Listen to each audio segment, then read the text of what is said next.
من لساني يفقهوا قولي إن أريد إلا الإصلاح ما استطعت وما توفيقي إلا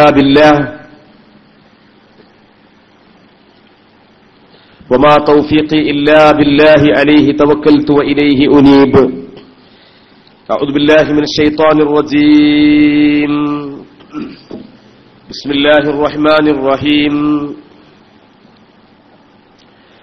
ومن يعمل من الصالحات من ذكر أو أنثى وهو مؤمن فأولئك يدخلون الجنة ولا يظلمون نقيرا.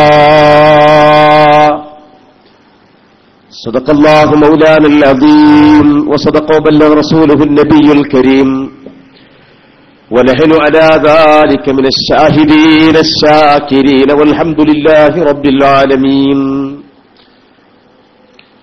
വേദിയിലെ ബഹുമാന്യരായ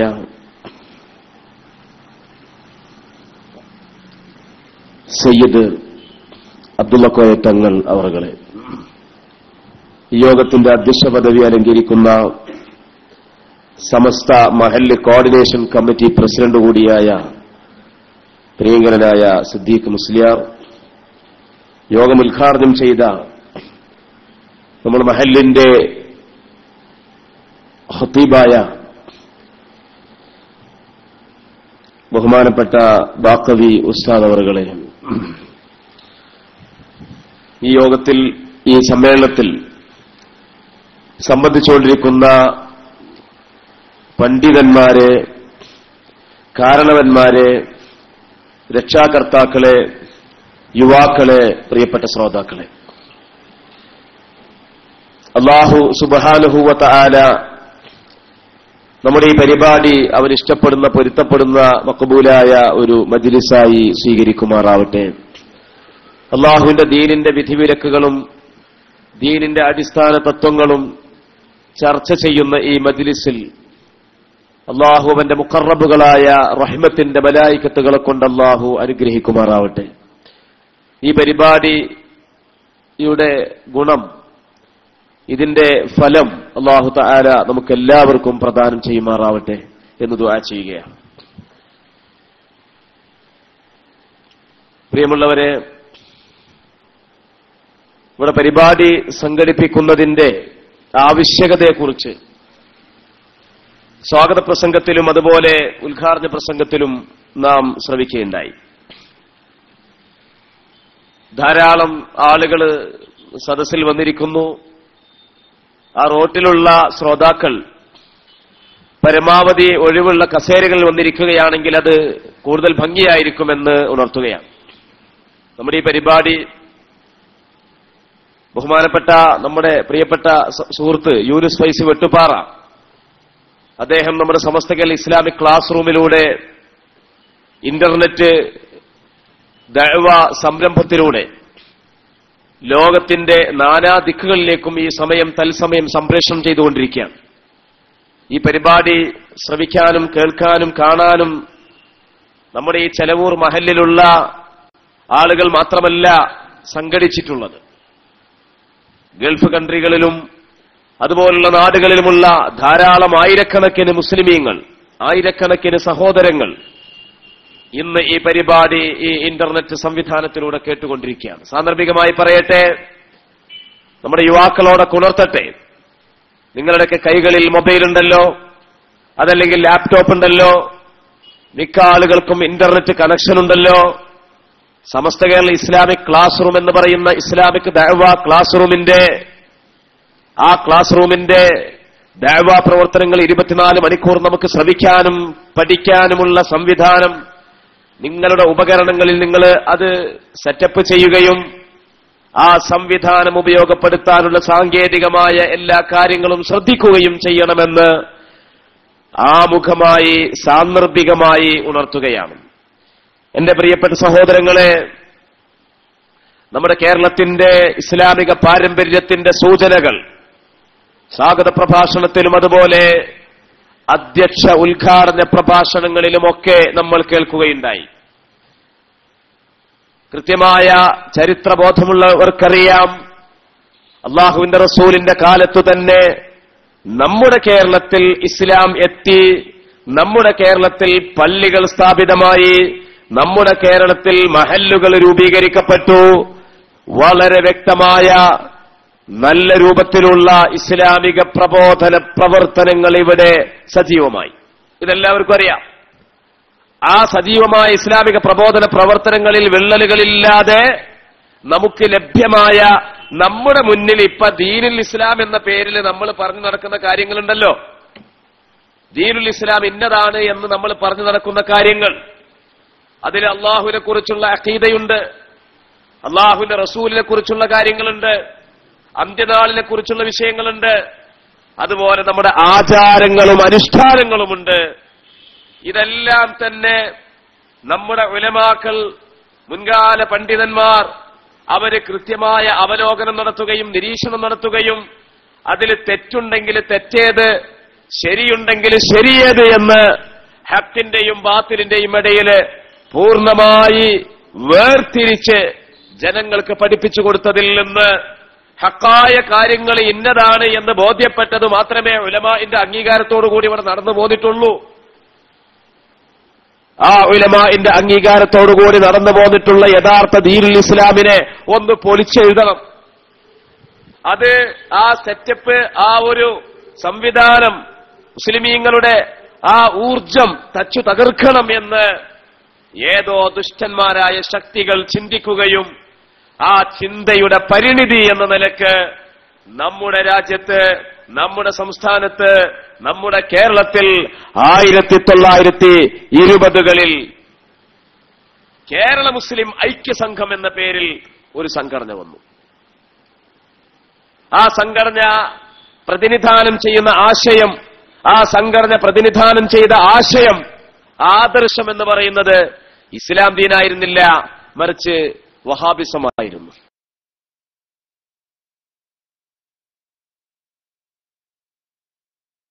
വഹാബിസം 5 കൊല്ലത്തിനു ശേഷം 1940 മൗദൂദിസം വന്നത്. ഈ 2 ഇസങ്ങളും ഇസ്ലാമുമായി താരതമ്യം ചെയ്തപ്പോൾ ഇസ്ലാമിനോട് ഇടഞ്ഞു നിൽക്കുന്ന പ്രസ്ഥാനങ്ങളാണ് എന്ന് കേരളത്തിലുള്ള ഉലമാക്കൾ മാത്രമല്ല, രാജ്യത്തുള്ള കാര്യബോധമുള്ള സകല ഉലമാക്കളും അത് പ്രഖ്യാപിക്കുകയും പൊതുജനങ്ങളെ ബോധ്യപ്പെടുത്തി കൊടുക്കുകയും ചെയ്തു. ഉദാഹരണങ്ങൾ നമുക്ക് ധാരാളം പറയാം. ജമാഅത്തെ ഇസ്ലാമി രൂപീകരിച്ചത്, ഇത് കുറ്റം പറയാനുള്ളതല്ല, വസ്തുതകൾ ഹക്കും ബാത്തിലും വേർതിരിക്കുക എന്നുള്ളത് അമ്പിയാക്കളുടെ ശൈലിയാണ്. അത് സ്വഹാബത്തിന്റെ മാർഗമാണ്, അത് താബിഈങ്ങളുടെ മാർഗമാണ്, പൂർവ്വകാലത്തുള്ള മുസ്ലിമീങ്ങളുടെ ചരിത്രമാണത്.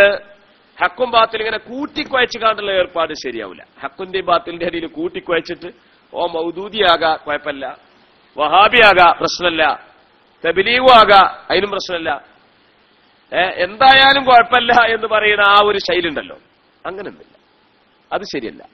അല്ലദീന യസ്തമിഊനൽ ഖൗല വയത്തബിഊന അഹ്സന ഉലൈക അല്ലദീന ഹദാഹുമുല്ലാഹു വഉലൈക ഹുമുൽ മുഫ്ലിഹൂൻ. പറയുന്ന കാര്യങ്ങൾ ശ്രദ്ധിച്ചു കേട്ട് അതിൽ ശരിയായത് മാത്രം പിൻപറ്റുകയും ചെയ്യുന്ന ആളുകൾ, അവരാണ് നേർമാർഗം പ്രാപിച്ച ആളുകൾ, അവരാണ് വിജയിച്ച ആളുകൾ എന്ന് ഖുർആൻ നമ്മളെ ബോധ്യപ്പെടുത്തുമ്പോൾ, الذين يستمعون القول ويتبعون أحسنه أولئك الذين هداهم الله وأولئك هم المفلحون. ഖുർആൻ ഒരു സ്ഥലത്ത് പറയുകയാണ്, യാ അയ്യുഹല്ലദീന ആമനു തഖുല്ലാഹ വകൂനൂ മഅസ്സാദിഖീൻ. മുഅ്മിനീങ്ങളെ വിളിച്ചുകൊണ്ട് 2 തക്ലീഫാണ്, 2 കൽപ്പനയാണ് അല്ലാഹു പറയുന്നത്. ഒന്ന് തഖ്വയിൽ അധിഷ്ഠിതമായി ജീവിക്കണം. എന്താ തഖ്വയിൽ അധിഷ്ഠിതമായി ജീവിക്കണം എന്ന് പറഞ്ഞാൽ? തഖ്വയിൽ അധിഷ്ഠിതമായി ജീവിക്കണമെന്ന് പറഞ്ഞാൽ അല്ലാഹുവിന്റെ വിധിവിലക്കുകളെ, അവന്റെ റസൂലിന്റെ വിധിവിലക്കുകളെ, ഇസ്ലാമിന്റെ അഹ്കാമുകളെ, അത് അഖീദകളാവട്ടെ, ആചാരങ്ങളാവട്ടെ, അത് ആധ്യാത്മികമായ കാര്യങ്ങളാവട്ടെ, ആ കാര്യങ്ങൾ മുറുകെ പിടിച്ചുകൊണ്ട് ചെയ്യാൻ പറഞ്ഞത് ചെയ്യുകയും ഒഴിവാക്കാൻ വേണ്ടി പറഞ്ഞത് ഒഴിവാക്കുകയും ചെയ്ത് ജീവിക്കുക എന്നല്ലേ തഖ്വ എന്ന് പറഞ്ഞാൽ? ഒരാൾ അങ്ങനെ തഖ്വയിൽ അധിഷ്ഠിതമായിട്ട് ഇങ്ങനെ ജീവിക്കുകയാണ്, പക്ഷേ അവന്റെ പാളയം, അവന്റെ സഹവാസം, അവന്റെ കൂട്ടുകാരന്മാർ, അവന്റെ എല്ലാവിധ അവന്റെ മുഴുവൻ ബന്ധങ്ങളും അത് ബാത്തിലിന്റെ ആൾക്കാരുമായിട്ടാണ്. കെദിബിന്റെ ആളുകളുമായിട്ടാണ്, നുണയുടെ ആളുകളുമായിട്ടാണ്. എന്നാൽ പടച്ചതമ്പുരാൻ പറഞ്ഞതെന്താ? തഖ്വ മാത്രം പോരാ, പറഞ്ഞത് കേട്ട് നടന്നാ പോരാ. വകൂനൂ മഅസ്സാദിഖീൻ, സത്യസന്ധത പുലർത്തുന്ന ആളുകളോടൊപ്പം നിങ്ങൾ കഴിഞ്ഞുകൂടുകയും വേണമെന്ന് അല്ലാഹു വളരെ വ്യക്തമായി നമ്മെ പഠിപ്പിക്കുകയാണ്. അപ്പൊ തഖ്വയിൽ അധിഷ്ഠിതമായ ജീവിതം ഉണ്ട് എന്ന് പറഞ്ഞിട്ട് നടന്നാ പോരാ, അതോടൊപ്പം തന്നെ അവന്റെ സഹവാസം, അവന്റെ മഅയ്യത്ത്. വകൂനൂ മഅസ്സാദിഖീൻ, നമ്മൾ വിസ്മരിക്കാൻ പാടില്ല. സാദിഖീങ്ങളോടൊപ്പമായിരിക്കണമെന്ന് പടച്ചതമ്പുരാൻ പറഞ്ഞ കാര്യം അത് നമ്മൾ വിസ്മരിക്കാൻ പാടില്ല. അപ്പൊ ജമാഅത്ത് ഇസ്ലാമിക്കാരൻ 1945 വന്നപ്പോ അതിന്റെ സ്ഥാപകൻ മൗദൂദി എന്ന് പറയുന്ന അബുൽ അഅ്ല മൗദൂദി, അദ്ദേഹത്തിന്റെ ഇസ്ലാമതം എന്ന പുസ്തകം, ആ പുസ്തകം നിങ്ങളൊന്ന് പരിശോധിച്ചു നോക്കൂ. ആ പുസ്തകത്തിൽ ഇസ്ലാമിന്റെ ഏറ്റവും അടിസ്ഥാനമായ 6 ഈമാൻ കാര്യങ്ങളിൽ 5 മാത്രം വിശദീകരിച്ചു. 5 മാത്രം വിശദീകരിച്ചു. 6ാമത്തെ ഖദറിലുള്ള വിശ്വാസം. സ്വഹാബത്തിന്റെ കാലം മുതൽക്കു തന്നെ ഖദരിയാക്കൾ എന്ന് പറഞ്ഞിട്ടൊരു വിഭാഗം പൊട്ടിപ്പുറപ്പെട്ടിരുന്നു. ഖദർ എന്ന് പറഞ്ഞൊരു പരിപാടിയൊന്നുമില്ല. അല്ലാഹു തആല നേരത്തെ കണക്കാക്കി വെക്കുന്ന ഏർപ്പാടൊന്നുമില്ല. ഈ ചെലവൂരിൽ ഇങ്ങനെ ഒരു പരിപാടി നടത്തണം എന്നുള്ളത് അള്ളാഹ് എപ്പോഴാ കണക്കാക്കിയത് എന്ന് ചെലവൂർ നാട്ടുകാരോട് ഞാൻ ചോദിച്ചാൽ നിങ്ങൾ എന്താ മറുപടി പറയാ? അത് അന്ന് കണക്കാക്കിയിട്ടൊന്നുമില്ല, അത് ഞങ്ങൾ തീരുമാനിച്ചപ്പോ തന്നെയാണ് അള്ളയും തീരുമാനിച്ചത്. അങ്ങനെയാണോ വിശ്വസിക്കുന്നത്?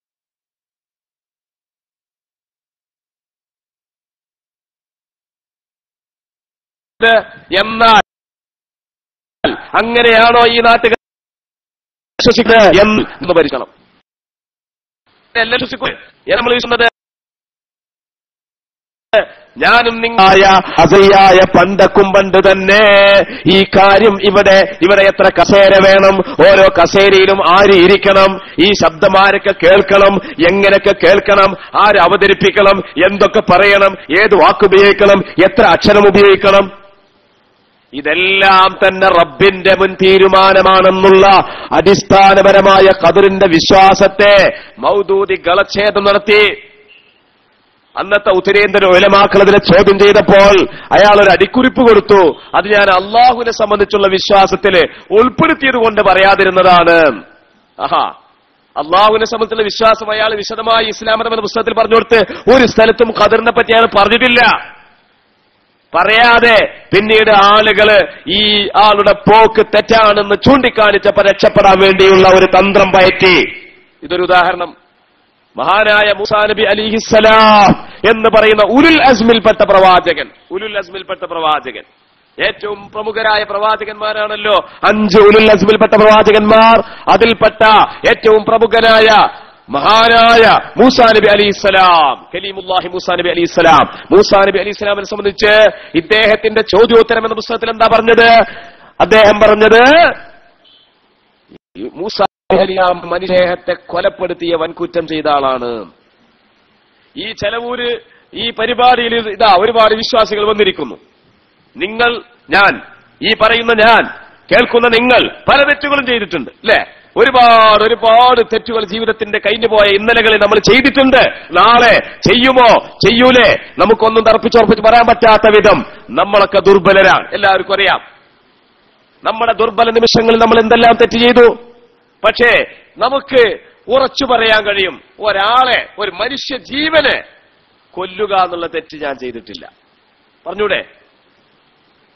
ഞാൻ വിശ്വസിക്കുന്നത് ഈ സദസ്സിലുള്ള 100% ആളുകൾക്കും അങ്ങനെ പറയാൻ കഴിയുമെന്നാണ്. അത്രമാത്രം ഗൗരവതരമായ, കിരാതമായ, മാരകമായ മഹാദോഷം മൂസാ നബി അലിസ്ലാം ചെയ്തു പോയിരിക്കുന്നു എന്ന് എഴുതി വെച്ച മൗദൂദിയെ പിന്നെ അനുകരിക്കാൻ പറ്റുമോ? അയാളുടെ ആദർശത്തിൽ അണിചേരാൻ പറ്റുമോ? ചിന്തിക്കേണ്ടതല്ലേ മുഅ്മിനീങ്ങളെ? 1960കളിലാണ് തബ്ലീഗ് ജമാഅത്തിന്റെ കടന്നുവരവ് കേരളത്തിൽ സാക്ഷ്യം വഹിക്കാൻ തുടങ്ങിയത്. ആ സന്ദർഭത്തിൽ ബഹുമാനപ്പെട്ട സമസ്ത കേരള ജംഇയ്യത്തുൽ ഉലമ തബ്ലീഗ് ജമാഅത്തിനെ കുറിച്ച്, അതിനെക്കുറിച്ച്, അതിന്റെ പ്രവർത്തനങ്ങളെക്കുറിച്ച്, തബ്ലീഗ് ജമാഅത്തിന്റെ വീക്ഷാഗതികളെക്കുറിച്ച് വ്യക്തമായ പഠനങ്ങൾ നടത്തുകയും അവരുടെ പ്രാമാണിക ഗ്രന്ഥങ്ങൾ പരിശോധിക്കുകയും അവരുടെ പ്രവർത്തനത്തിന്റെ ശൈലിയെക്കുറിച്ച് നിരീക്ഷിക്കുകയും ആ നിരീക്ഷണങ്ങളുടെയും പഠനങ്ങളുടെയും വെളിച്ചത്തിൽ വ്യക്തമായ ശക്തമായ ഉറപ്പിന്റെ അടിസ്ഥാനത്തിൽ മഹാനായ മൗലാനൽ മർഹൂം റഈസുൽ മുഹഖ്ഖിഖീൻ കണ്ണിയത്ത് ഉസ്താദിന്റെ അധ്യക്ഷതയിൽ 1965 ഒക്ടോബർ മാസം 16-ാം തീയതിയാണ്. ഏത് തീയതി? 1965 ഒക്ടോബർ മാസം 15-ാം തീയതി. എത്ര വർഷമായി? 50 വർഷമായി. 50 വർഷം പൂർത്തിയാവാൻ പോകുകയാണ് സമസ്തയുടെ ആ ഉജ്ജ്വലമായ തീരുമാനം. എന്താണ് ആ തീരുമാനമെന്നല്ലേ കഴിഞ്ഞ യോഗത്തിൽ തബ്ലീഗ് ജമാഅത്തിനെ പറ്റി പരിശോധിക്കാൻ നിയമിച്ച സബ് കമ്മിറ്റി ഈ യോഗത്തിൽ സമർപ്പിച്ച റിപ്പോർട്ടിന്റെ അടിസ്ഥാനത്തിൽ അതിൽ ഉൾക്കൊള്ളുന്ന വിഷയങ്ങളെപ്പറ്റി ഗാഢമായി അവരുടെ ഗ്രന്ഥങ്ങൾ വഴി ചിന്തിക്കുകയും ആലോചിക്കുകയും ചെയ്തതിൽ തബ്ലീഗ് ജമാഅത്തിന്റെ തത്വങ്ങൾ മുബ്തദിഉകളുടെ തത്വങ്ങളാണെന്ന് ബോധ്യപ്പെടുകയാൽ തബ്ലീഗ് ജമാഅത്ത് മുബ്തദിഉകളുടെ ജമാഅത്താണെന്ന് ഈ യോഗം തീരുമാനിക്കുന്നു എന്നാണ്. തബ്ലീഗ് ജമാഅത്ത് പുത്തൻവാദികളുടെ ജമാഅത്താണ്. എന്താ പുത്തൻവാദികളുടെ ജമാഅത്ത് എന്ന് പറഞ്ഞാല്? ഇസ്ലാമിൽ 2 വാദമുണ്ട്. എന്താ പറഞ്ഞത്? ഇസ്ലാമിന്റെ ഉള്ളിൽ കിടക്കുന്ന ആൾക്കാർ 2 വാദക്കാരാ. ഒന്ന് സുന്നത്ത് ജമാഅത്തിന്റെ വാദക്കാര് എന്ന് വെച്ചാൽ സുന്നത്ത് ജമാഅത്തിന്റെ വിശ്വാസങ്ങൾ വെച്ച് പുലർത്തുന്നവർ. സുന്നത്ത് ജമാഅത്തിന്റെ വിശ്വാസങ്ങൾ എന്ന് പറഞ്ഞാൽ നബിയുടെയും സഹാബത്തിന്റെയും വിശ്വാസങ്ങളാണ്. 2 ബിദ്അത്തുകാരുടെ വിശ്വാസങ്ങൾ വെച്ച് പുലർത്തുന്നവർ അഥവാ പുത്തൻവാദികൾ സുന്നത്ത് ജമാഅത്തിന്റെ അഖീദകളെ ദുർവ്യാഖ്യാനിച്ചുകൊണ്ട് അതിന് തെറ്റായ വ്യാഖ്യാനം കൊടുത്തുകൊണ്ട് ലാ ഇലാഹ ഇല്ലല്ലാഹ് മുഹമ്മദുർ റസൂലുള്ളാഹിനെ വികലമാക്കിക്കൊണ്ട് മലക്കുകളെ സംബന്ധിച്ചുള്ള അഖീദകളെ വികലമാക്കിക്കൊണ്ട് പ്രവാചകന്മാരെ കുറിച്ചുള്ളതിനെ വികലമാക്കിക്കൊണ്ട് ഇങ്ങനെ ഇസ്ലാമിന്റെ സുന്നത്ത് ജമാഅത്തിന്റെ യഥാർത്ഥമായ സാക്ഷാൽ വിശ്വാസങ്ങളെ വികലപ്പെടുത്തുന്ന ആളുകളെ പറ്റിയാണ് മുബ്തദിഈങ്ങൾ എന്ന് പറയുക, പുത്തൻവാദികൾ. ആ മുബ്തദിഈങ്ങളുടെ ഗണത്തിലാണ് തബ്ലീഗ് ജമാഅത്ത് ഉൾപ്പെടുന്നത് എന്ന് പറയുമ്പോൾ ചിലപ്പോ ആളുകൾക്ക്, സാധാരണക്കാർക്ക് അല്ലെങ്കിൽ എന്നെ പോലത്തെ ആളുകൾക്ക് ഒരു സംശയം തോന്നിയേക്കാം. എന്താണ്? തബ്ലീഗ് ജമാഅത്തിന്റെ ആൾക്കാർ നിസ്കാരത്തിൽ വളരെ കറക്റ്റ് കാണിക്കുന്നുണ്ടല്ലോ അല്ലേ? ഇവിടെ ചെലവൂരിൽ ഇവിടെ പരിപാടി വെച്ചപ്പോ കൊടുക്കുന്നത് കേട്ടു. എന്താ മൂലയമാര് പരിപാടി നിർത്താത്തത്? ആരെങ്കിലും ചിന്തിച്ചോ? ഈ സദസ്സിൽ ആരെങ്കിലുടെയും ചിന്ത അങ്ങനെ പോയോ? പോയിട്ടില്ലെങ്കിൽ ഞാനിതാ നിങ്ങളെ മനസ്സിലേക്കൊരു ചിന്ത ഇട്ടു തരികയാണ് അല്ലേ? ബാങ്ക് കൊടുത്താൽ എന്താണ് അതിന്റെ മസല? എന്താണ്? അയ്യുൽ അഅ്മാലി അഫ്ളലു യാ റസൂലല്ലാഹ്. അല്ലാഹുവിന്റെ റസൂലിനോട് സഹാബത്തിന്റെ ഒരു ചോദ്യം, ഏറ്റവും ശ്രേഷ്ഠമായ അമൽ ഏതാണ് നബിയേ? ആ ചോദ്യത്തിന് അല്ലാഹുവിന്റെ റസൂൽ കൊടുത്ത മറുപടി എന്താണ്? അസ്സലാത്തു ലി അവ്വലി വഖ്തിഹാ. നിസ്കാരം അതിന്റെ ആദ്യ സമയത്ത് തന്നെ നിർവഹിക്കലാണ് എന്ന് അല്ലാഹുവിന്റെ റസൂൽ മറുപടി കൊടുത്തപ്പോൾ ഞാനിപ്പോൾ ഇവിടെ ബാങ്ക് കൊടുക്കുന്ന സന്ദർഭത്തിൽ സ്വഹീഹുൽ ബുഖാരി ഒന്ന് മറിച്ചു നോക്കി. എന്റെ കമ്പ്യൂട്ടറിൽ നിന്ന് ഞാൻ സ്വഹീഹുൽ ബുഖാരി മറിച്ചു നോക്കി. അതിലതാ കാണുന്നു അല്ലാഹുവിന്റെ റസൂൽ സ്വഹാബത്തും പലപ്പോഴും ഇശാഇനെ അവ്വൽ വക്തിൽ നിസ്കരിക്കാതെ കുറച്ചുകൂടി മണിക്കൂറുകൾ കഴിഞ്ഞിട്ട് നിസ്കരിക്കാറുണ്ടായിരുന്നു എന്ന ഒരു ഹദീസ് ഞാൻ കണ്ടു. അപ്പൊ തൽക്കാലം ഇന്ന് സുഹൃത്തുക്കളെ, സഹോദരങ്ങളെ, ഇവിടെ ഈ പരിപാടിയുടെ ഒരു മസ്ലത്തൊരു ഇൽമിന്റെ മജ്ലിസാണല്ലോ, നമ്മൾ ഗാനമേളന്റെ മജ്ലിസല്ലല്ലോ. ഇശാ നിസ്കാരത്തിന് നമ്മൾ കുറച്ചങ്ങോട്ട് പിന്തിക്കുമ്പോ, അങ്ങനെ പിന്തിച്ചുകൊണ്ട് നബിയും സ്വഹാബത്തും പ്രവർത്തിച്ച ചില രേഖകൾ നമ്മുടെ മുന്നിൽ കാണുമ്പോ അതിനെ വെച്ചുകൊണ്ട് ഒരു ഇൽമിന്റെ മജ്ലിസാണല്ലോ, ദീനിനെ കുറിച്ച് പറഞ്ഞു നടത്തുന്ന മജ്ലിസാണല്ലോ എന്നോർത്തുകൊണ്ട് ഇൻഷാ അല്ലാഹ് നമ്മുടെ പരിപാടി കഴിഞ്ഞിട്ട് പള്ളി ഇവിടെ അടുത്തെവിടെയെങ്കിലും ഉണ്ടെങ്കിൽ നമുക്കവിടെ ജമാഅത്തായിട്ട് നിർവഹിക്കാം. അല്ലാഹു തൗഫീഖ് ചെയ്യുമാറാവട്ടെ. അതുകൊണ്ട് എന്റെ പ്രിയപ്പെട്ട സുഹൃത്തുക്കളെ, തബ്ലീഗ് ജമാഅത്തിന്റെ ആളുകൾ നിസ്കാരത്തിന്റെ വിഷയത്തിലൊക്കെ ഉഷാറാണല്ലോ, നിസ്കാരത്തിലേക്ക് അവർ ക്ഷണിക്കുന്നുണ്ടല്ലോ എന്നൊക്കെ ചിന്തിക്കുമ്പോൾ നാം ആദ്യമായി ചിന്തിക്കേണ്ടത് ഞാൻ നിങ്ങൾക്ക് ഓതിക്കേൾപ്പിച്ച ആയത്തിനെ കുറിച്ചാണ്. എന്താണ് ഓതിക്കേൾപ്പിച്ച ആയത്ത്? അല്ലാഹു തആല പറയുകയാണ്, വിശുദ്ധ ഖുർആനിൽ പറയുകയാണ്, ومن يعمل من الصالحات من ذكر أو أنثى وهو مؤمن فأولئك يدخلون الجنة വലാ യുദ്ലമൂന നഖീറാ. എന്താണ് ആ ആയത്തിന്റെ അർത്ഥം? ആണാവട്ടെ പെണ്ണാവട്ടെ എല്ലാ സൽക്കർമ്മങ്ങൾ, എന്ത് സൽക്കർമ്മങ്ങൾ അനുഷ്ഠിക്കുമ്പോഴും സ്വർഗപ്രവേശനം ലഭിക്കാൻ, നരകമോചനം ലഭിക്കാൻ അല്ലാഹു വ്യക്തമായ ഒരു വ്യവസ്ഥ നിശ്ചയിക്കുകയാണ്. വഹുവ മുഅ്മിനുൻ, അവൻ മുഅ്മിനായിരിക്കണം, അവന്റെ ഈമാൻ കൃത്യമായിരിക്കണം, അവന്റെ അഖീദയിൽ കളങ്കമുണ്ടാവാൻ പാടില്ല, അതിൽ മാറ്റിത്തിരുത്തലുകൾ ഉണ്ടാവാൻ പാടില്ല. ഞാൻ 5 നേരം നിസ്കരിക്കുന്നു, പക്ഷെ എന്റെ വിശ്വാസം എന്താണെന്നറിയോ? ഉദാഹരണം പറയാണ്, ഞാൻ 5 നേരം നിസ്കരിക്കുകയാണ്. ഇന്ന് ശനിയാഴ്ച സുബഹിക്ക് ബാങ്ക് കൊടുത്തു, എഴുന്നേറ്റ് നിസ്കരിച്ചു. ളുഹ്ർക്ക് ബാങ്ക് കൊടുത്തു, എഴുന്നേറ്റ് നിസ്കരിച്ചു. അസർക്ക് ബാങ്ക് കൊടുത്തു, ഞാൻ നിസ്കരിച്ചു. മഗ്രിബിക്ക് കൊടുത്തു, നിസ്കരിച്ചു. ഇശാഇന് കൊടുത്തു, നിസ്കരിച്ചു. ഒക്കെ ക്ലിയറാ. പക്ഷെ എന്റെ മനസ്സിലുള്ളൊരു കാര്യം എന്താണെന്നറിയോ? അള്ളാന്റെ റസൂൽ എന്ന് പറഞ്ഞാല്, അള്ളാന്റെ റസൂൽ ഉണ്ടല്ലോ മുഹമ്മദ് നബി സല്ലല്ലാഹു അലൈഹി വസല്ലം. മുഹമ്മദ് നബി സല്ലല്ലാഹു അലൈഹി വസല്ലം ആ തങ്ങളും ഞാനും തമ്മിലുള്ള വ്യത്യാസം എന്താ വ്യത്യാസം? കാര്യമായ വ്യത്യാസമൊന്നുമില്ല. പിന്നെന്താന്ന് വെച്ചാല്, മുഹമ്മദ് നബിക്ക് 40 വയസ്സായപ്പോ ഖുർആനിന്റെ വഹയ്യ് കിട്ടി. 63 വയസ്സാകുന്നത് വരെ അതിന്റെ അടിസ്ഥാനത്തിൽ പ്രവർത്തിച്ചു. 63 വയസ്സായപ്പോ മരിച്ചുപോയി. ആ ഒരു 23 കൊല്ലത്തെ ഒരു റിസാലത്ത് നുബുവത്ത് എന്ന ഒരു ഔദ്യോഗികമായ ഒരു ചുമതല അല്ലാഹു തആല കൊടുത്തു എന്നത് കഴിഞ്ഞാൽ പിന്നെ 40 വയസ്സിന് മുമ്പുള്ള ആ ജന്മം മുതൽക്കുള്ള കാലയളവിലോ അതിന് മുമ്പത്തെ കാലയളവിലോ 63 വയസ്സിന് ശേഷം വഫാത്തായതിനു ശേഷമോ ഇപ്പൊ ഞാനും മുഹമ്മദ് നബി തമ്മിൽ എന്താ വ്യത്യാസം? കാര്യമായ വ്യത്യാസമൊന്നുമില്ല, ഒരു വ്യത്യാസമില്ല. ഇനി മുഹമ്മദ് നബി കൊണ്ടുവന്ന ഖുർആനും സുന്നത്തും അത് നമ്മൾ ആ ബുഖാരി ആ കമ്പ്യൂട്ടറിലൊക്കെ ഉണ്ടല്ലോ, ആ പരിചയ കമ്പ്യൂട്ടറിലുണ്ടല്ലോ, അതൊക്കെ നോക്കിയിട്ട് ജീവിക്കാന്നല്ലാതെ മുഹമ്മദ് നബിക്ക് പ്രത്യേകിച്ച് ഖുസൂസിയത്തൊന്നുമില്ല.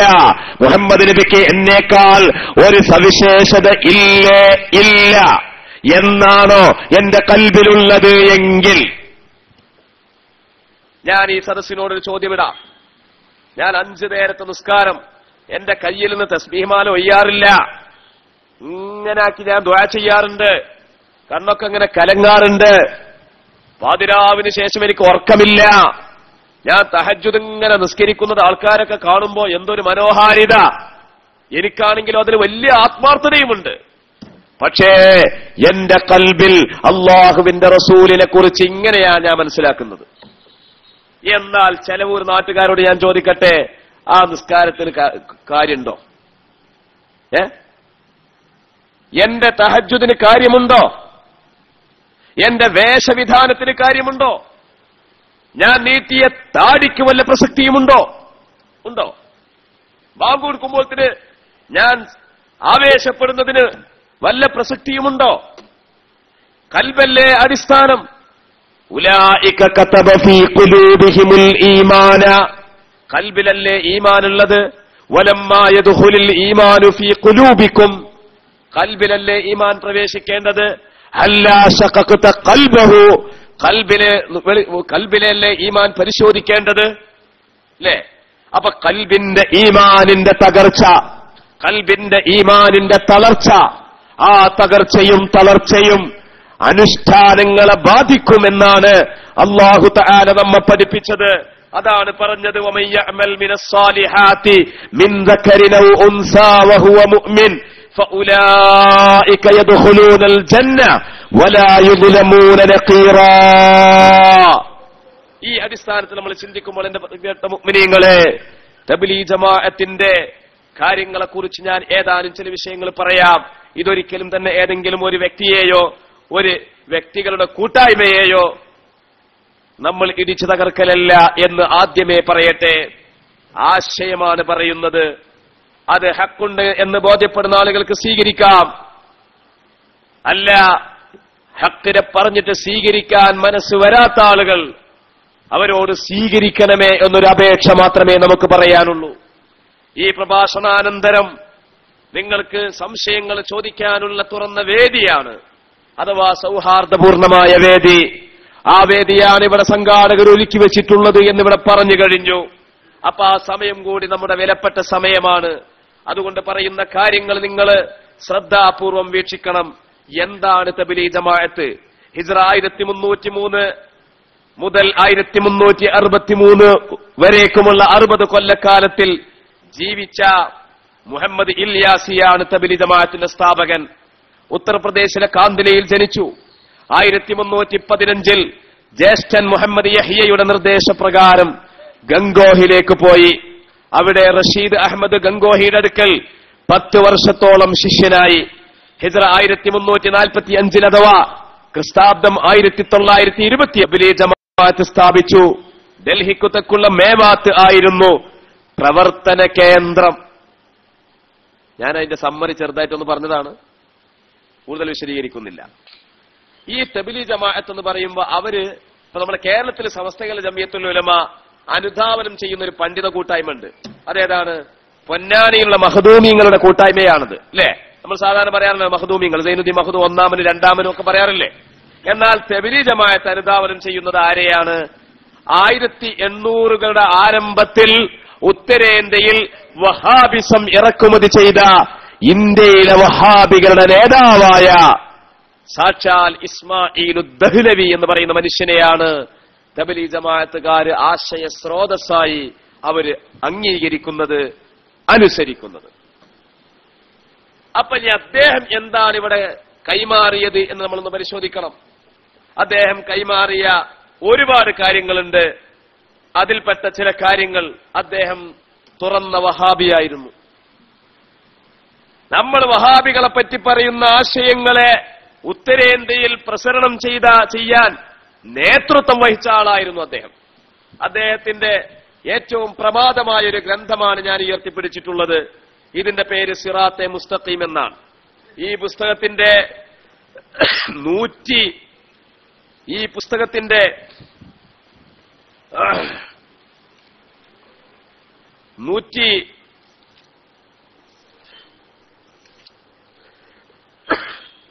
118 പേജിൽ പറയാം, ബിമുഖ്തലായെ ദുലുമാത്തുൻ ബഅ്ദുഹാ ഫൗക ബഅദ്. പാപങ്ങൾ ചിലതിനേക്കാൾ വലുതാണ്. അതെല്ലാവർക്കും അറിയുന്ന കാര്യമാണ്. വ്യഭിചാരത്തേക്കാൾ വലുതുണ്ടാകും ഉമ്മാനെ കൊല്ലുക എന്നുള്ളത്. അതിനേക്കാളും വലുതാണ് ഉമ്മാനെ നടുറോട്ടിലിട്ട് കാണ്ട് ബലാത്സംഗം ചെയ്യാം. അങ്ങനെ പല പാപങ്ങൾ അങ്ങനെ വലുതും ചെറുതൊക്കെ ഉണ്ടാവും. അദ്ദേഹം പറയുന്നത് എന്താണ്? പാപങ്ങൾ ചിലതിനേക്കാൾ വലുതാണല്ലോ. ജിനാ കെ വസ്വസെ അപ്നി ബീബി കി മുജാമഅത്ത് കാ ഖയാൽ ബഹ്തർ ഹേ.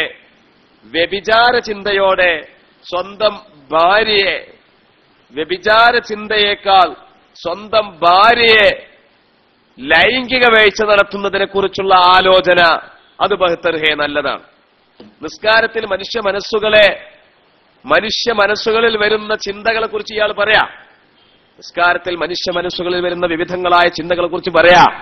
ആ കൂട്ടത്തിൽ ഇയാൾ പറയാണ്, നിസ്കാരത്തിൽ ഇപ്പോൾ ഒരാള് വ്യഭിചാരത്തിന്റെ കാര്യങ്ങൾ ആലോചിക്കുന്നതിനേക്കാൾ സ്വന്തം ഭാര്യയുമായി ലൈംഗിക വീഴ്ച നടത്തുന്നതിനെ കുറിച്ച് ചിന്തിക്കുന്നത് ബഹ്തർ ഹേ, വളരെ നല്ലതാണ്. അതൊക്കെ നല്ലതാണ്. പിന്നെ പറയാം, और शेखिया ऐसी इसी जैसे और बुजुर्गों की तरफ ख्वाह जनाब रिसालत मआबही हो, अपनी हिम्मत को लगा देना अपने बैल और गद्दे की सूरत में मुस्तगरिक होने से बुरा है.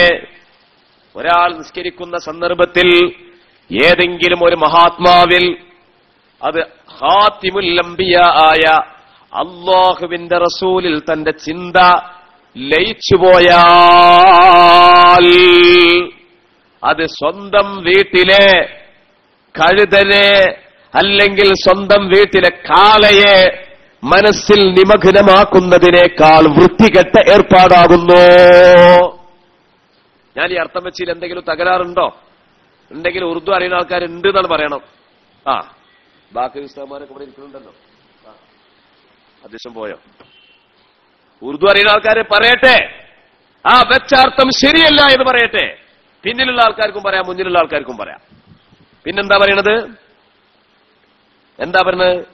ക്യോം കി, എന്താണ് അതിന് കാരണം? ഇങ്ങനെ വൃത്തികെട്ടതാണ് അള്ളാഹുവിന്റെ റസൂലിൽ ചിന്ത വിലയം പ്രാപിക്കുന്നത്. മുസാരിമാൻ പറയുന്നുണ്ട്, അത്തഹിയ്യാത്ത് ഓതുന്ന സന്ദർഭത്തില് അള്ളാഹുവിന്റെ റസൂലിനെ മനസ്സിലേക്ക് ഇങ്ങോട്ട് ആവാഹിക്കണം.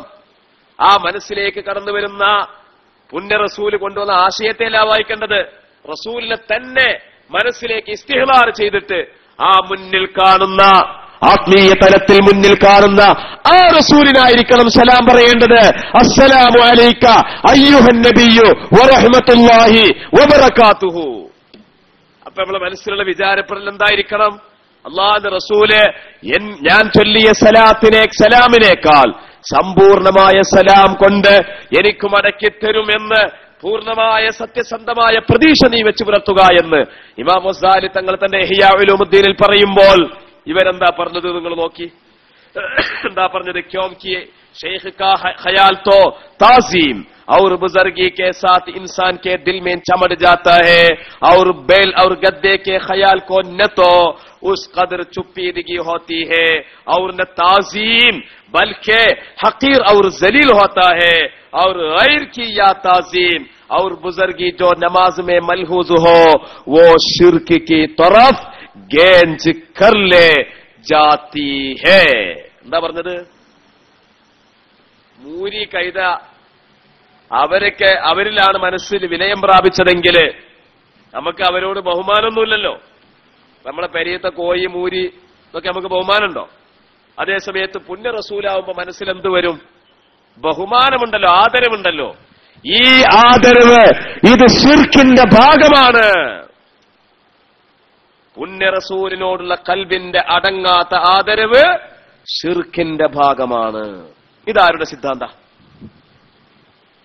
ഈ സിദ്ധാന്തം ആരുടേതാണ്? ഇത് അഹ്ലുസുന്നയുടെ ആശയമാണോ? ഈ ആശയം കടുത്ത പുത്തൻവാദത്തിന്റെ ആശയമല്ലേ? ആദരവാണ് ആരാധന എന്നും അതുകൊണ്ട് ആദരവ് അത് ശിർക്കാണ് എന്നും പറയുന്ന വഹാബിസമല്ലേ ഈ പറഞ്ഞത്?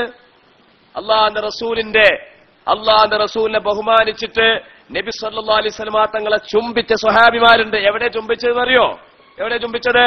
അവിടുത്തെ നെറ്റിത്തടത്തിലല്ല, അവിടുത്തെ മാർവിടത്തിലല്ല, അവിടുത്തെ കരങ്ങളിലല്ല, അള്ളാഹുവിന്റെ റസൂലിന്റെ കാൽപാദങ്ങളിലേക്ക് ചുംബനം നടത്തിയ, തൊട്ടുമുത്തിയ, മുത്തം നടത്തിയ സ്വഹാബത്തുണ്ട്. അതിന്റെ അർത്ഥം എന്താ? അങ്ങട്ട് കുമിഞ്ഞിട്ട് സുജൂദിൽ കിടക്കുന്നത് പോലെയായിരിക്കില്ലേ ആ ചുംബിക്കുന്നവന്റെ അവസ്ഥ? അല്ലാതെ ഓനിങ്ങനെ നീർന്നു നിൽക്കുക. അപ്പൊ അള്ളാഹുവിന്റെ റസൂല് കാലിങ്ങനെ കയറ്റി കാണിച്ചു കൊടുക്കുന്ന ചുംബിച്ചോന്ന് അങ്ങനെയാണോ? റസൂലുള്ളാഹിന്റെ കാൽപാദം ചുംബിച്ച സംഭവങ്ങളില്ലേ? അതിന്റെ അർത്ഥം എന്താ? അതിന്റെ അർത്ഥം ഓലെ മൂക്കിന്റെ നേരെ നബി സല്ലല്ലാഹു അലൈഹി വസല്ലം തങ്ങളെ കാലിങ്ങനെ പൊന്തിച്ചു കാണിച്ചു കൊടുത്തു എന്നാണോ? അല്ല, അവര് കുമിഞ്ഞിട്ട് പുണ്യ നബിയെ ആദരിക്കാൻ ചുംബനം നടത്തി, മുത്തം നടത്തി എന്നല്ലേ? ഇത് ശിർക്കാ? തഅ്ലീമാണ്, ആദരവാണ് ശിർക്കിന്റെ മാനദണ്ഡമെന്ന വിശ്വാസത്തിന്റെ അടിസ്ഥാനത്തിൽ രൂപീകരിക്കപ്പെട്ട വഹാബി പ്രസ്ഥാനത്തിന്റെ ആശയഗതിയല്ലേ ഈ വരികളിൽ നമ്മൾ കണ്ടത്? ഇതന്നെയല്ലേ വഹാബികൾ? ഇന്ന് നമ്മുടെ നാട്ടിലെ വഹാബികൾ വിശ്വാസം അതല്ലേ? അല്ലേ? അവരുടെ ഉള്ളിലേക്ക് നിങ്ങളൊന്ന് ഇറങ്ങിച്ചെന്ന് നോക്കൂ. അവരുടെ വിശ്വാസം അതാണ്. എന്റെ പ്രിയപ്പെട്ട സഹോദരങ്ങളെ, ഈ തബ്ലീഗ് ജമാഅത്തിന്റെ ഒന്നാമത്തെ ആചാര്യന്റെ ഏറ്റവും പ്രമാദമായ സിറാത്തെ മുസ്തഖീം എന്ന പുസ്തകത്തിന്റെ 118 പേജാണ് ഞാൻ യാതൊരു വളച്ചുകെട്ടുമില്ലാതെ സത്യസന്ധമായി നിങ്ങളുടെ മുമ്പിൽ പറഞ്ഞത്. ഒന്ന്. ഇനി ഇദ്ദേഹത്തിന്റെ തന്നെ തഖ്വിയത്തുൽ ഈമാൻ എന്ന മറ്റൊരു ഗ്രന്ഥം പരിശോധിച്ചാൽ, അതുപോലെ തന്നെ തബ്ലീഗ് ജമാഅത്ത് കാരൻ എന്റെ ആശയം എന്റെ ഗുരുനാഥനായ റഷീദ് അഹമ്മദ് ഗംഗോഹിയുടേതാണ് എന്ന് സർട്ടിഫിക്കറ്റ് ചെയ്ത റഷീദ് അഹമ്മദ് ഗംഗോഹിയൊക്കെ പറഞ്ഞത് എന്താണ്? അദ്ദേഹത്തിന്റെ ഫതാവ റഷീദി അങ്ങോട്ട് വായിച്ചിട്ടുണ്ടെങ്കിൽ വഹാബിസോ അയാൾ നമ്മൾ യാതൊരു മാറ്റമില്ല.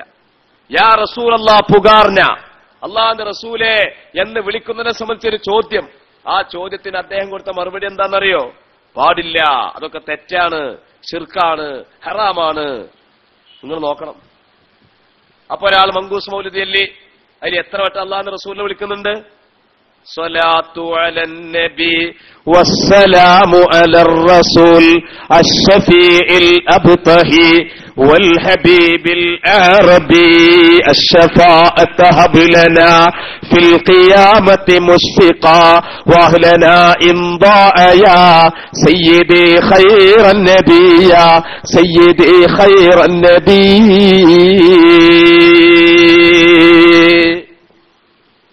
തബ്ലീഗ് ജമാഅത്തുകാരന്റെ ആശയപ്രകാരം അവരുടെ സ്ഥാപകനായ ഇല്യാസി തന്റെ ആദർശ ഗുരുവായി പരിചയപ്പെടുത്തി തന്ന റഷീദ് അഹമ്മദ് ഗംഗോഹിയുടെ സിദ്ധാന്ത പ്രകാരം മങ്കൂസ് മൗലിദിനെ എവിടെ വെക്കും? നമ്മുടെ വീട്ടിലെ അലമാറയിലാണോ വെക്കേണ്ടത്, അതോ ഏതെങ്കിലും തോട്ടിലാണോ വെക്കേണ്ടത്? എന്ത് ചെയ്യും? ആലോചിക്കേണ്ടതല്ലേ? ഇങ്ങനെ അവരുടെ സമസ്തകല ജംഇയ്യത്തുൽ ഉലമ 1965 തീരുമാനത്തിന് അവലംബിച്ച ഗ്രന്ഥങ്ങളെ നാം പരിശോധിക്കുകയാണെങ്കിൽ ഒരുപാട് പറയാനുണ്ട്. പക്ഷേ അതെല്ലാം അവിടെ പറയാനുള്ള സമയം നമുക്കില്ല. അതുകൊണ്ട് ഞാൻ ചുരുക്കുകയാണ്. കുറച്ച് മലയാളത്തിലേക്ക് വരികയാണ്. നമ്മൾ കേരളത്തിലേക്ക് വരിക. ഉത്തരേന്ത്യയിൽ ഇതൊക്കെ നമ്മൾ പോന്നു. കേരളത്തിലേക്ക് വരിക. കേരളത്തിൽ എന്താണ് തബ്ലീഗ് ജമാഅത്തുകാര് പഠിപ്പിച്ചു കൊടുത്തുകൊണ്ടിരിക്കുന്നത്? തബ്ലീഗ്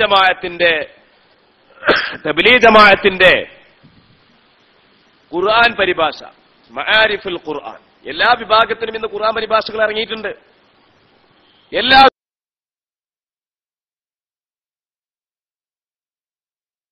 വിഭാഗത്തിനും ഖുർആൻ ഭാഷ എടുത്തുന്ന ആ ഇടയിൽ വരികൾക്കിടയില് സുന്നത്ത് ജമാഅത്തിനെ പച്ചയായിട്ട് എതിർത്തിരിക്കുന്നു.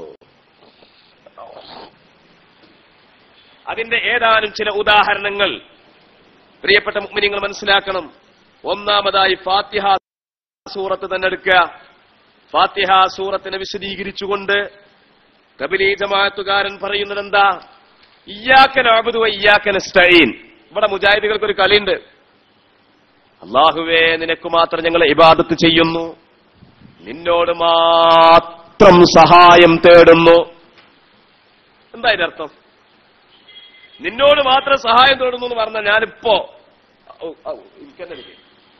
സഹായം തേടാണ്. ഇപ്പൊ അയാൾ പടച്ചോനാണ്, ആ പ്രവർത്തകൻ പടച്ചോനാണെന്ന് അതിന്റെ അർത്ഥം അല്ലല്ലോ. ഞാൻ അദ്ദേഹത്തോട് സഹായം ചോദിച്ചാലും പ്രശ്നമല്ലല്ലോ. നിങ്ങൾ എനിക്ക് സഹായം തന്നാലും അതിന്റെ യഥാർത്ഥ ഉടമ നിങ്ങളല്ല. നിങ്ങളുടെ വിരൽ അനങ്ങിയിട്ടുണ്ടെങ്കിൽ അത് അല്ലാഹു തആലയാണത് സംവിധാനിച്ചത്, അല്ലേ?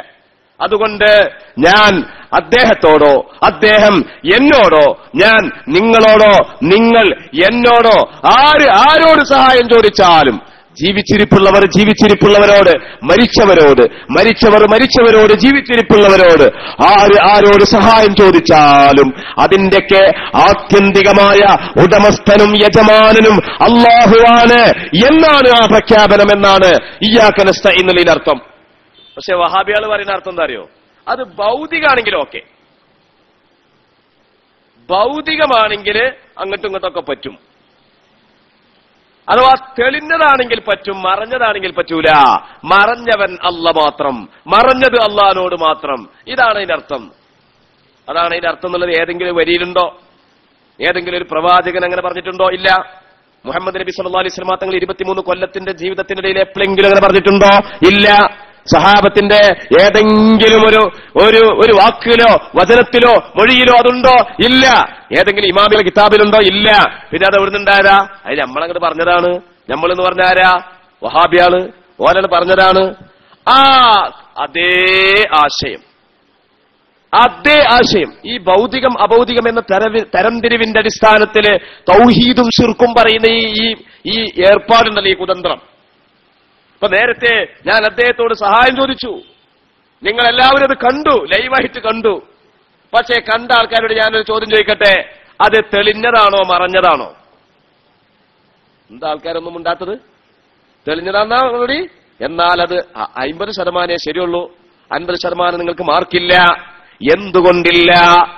ഞാനാവട്ടെ അദ്ദേഹമാവട്ടെ എന്റെയും അദ്ദേഹത്തിന്റെ ശരീരമാണ് തെളിഞ്ഞത്. യഥാർത്ഥത്തിൽ ചോദ്യം ചോദിച്ചത് എന്റെ ആത്മാവാണ്.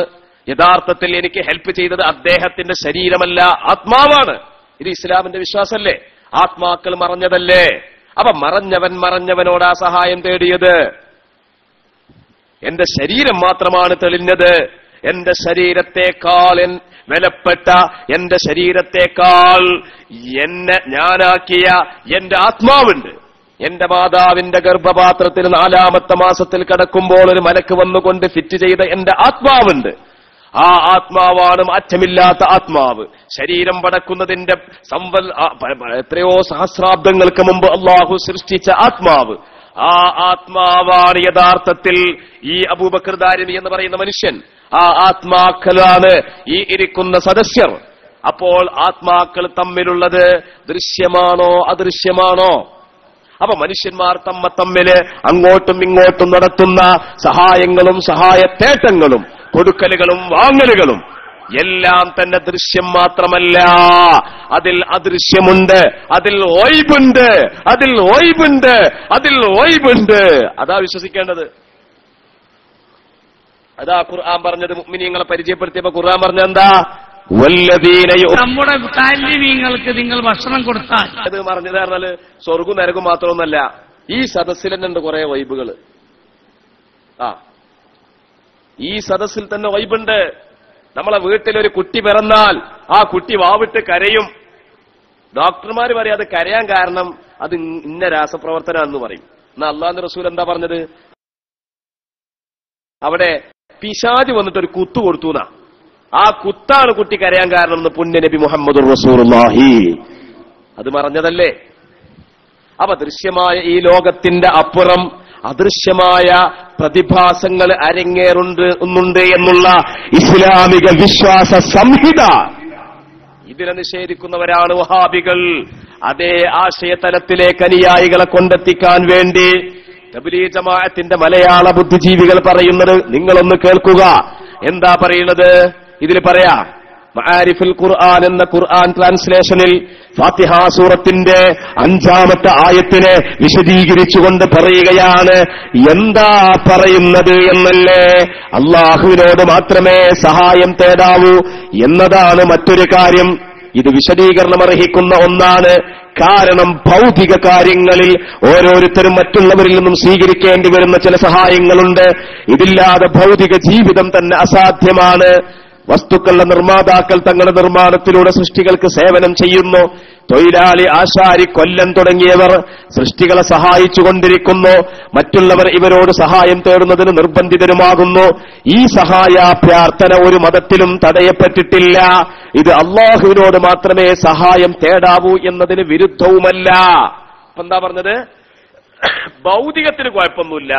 പിന്നെ പറയാ രണ്ടാമത്തേത് അഥവാ അഭൗതികമായത് സത്യവിശ്വാസികളെയും അവിശ്വാസികളെയും ഇസ്ലാമിനെയും കുഫറിനെയും വേർതിരിക്കുന്നതും വിഗ്രഹാരാധകർ ചെയ്തു വരുന്ന നിഷിദ്ധവും കുഫറുമാണെന്ന് ഖുർആൻ പ്രഖ്യാപിച്ചിട്ടുള്ളതുമായ സഹായാഭ്യർത്ഥനയാണ്. എന്താ പറഞ്ഞത്? മഹാനായ ഇമാം അഹ്മദ് ബിൻ ഹംബൽ റളിയല്ലാഹു അൻഹു ഇമാം സുന്നയല്ലേ? അഹ്മദ് ബിൻ ഹംബൽ റളിയല്ലാഹു തആല അൻഹു ഹജ്ജിന് പോവുകയാണ്. മരുഭൂമിയിൽ വഴിതെറ്റി അലഞ്ഞു നടക്കുകയാണ്. സഹായിക്കാൻ ആളില്ല, വിജനമായ ഭൂമിക. ആ ഘട്ടത്തിൽ അവർ അങ്ങോട്ട് വിളിച്ചു പറയുകയാണ്, യാ ഇബാദല്ലാഹ് ദുല്ലൂനി അലത്തരീഖ്. അല്ലാഹുവിന്റെ ഇഷ്ടദാസന്മാരെ, എനിക്ക് വഴി കാണിച്ചു തരേണമേ.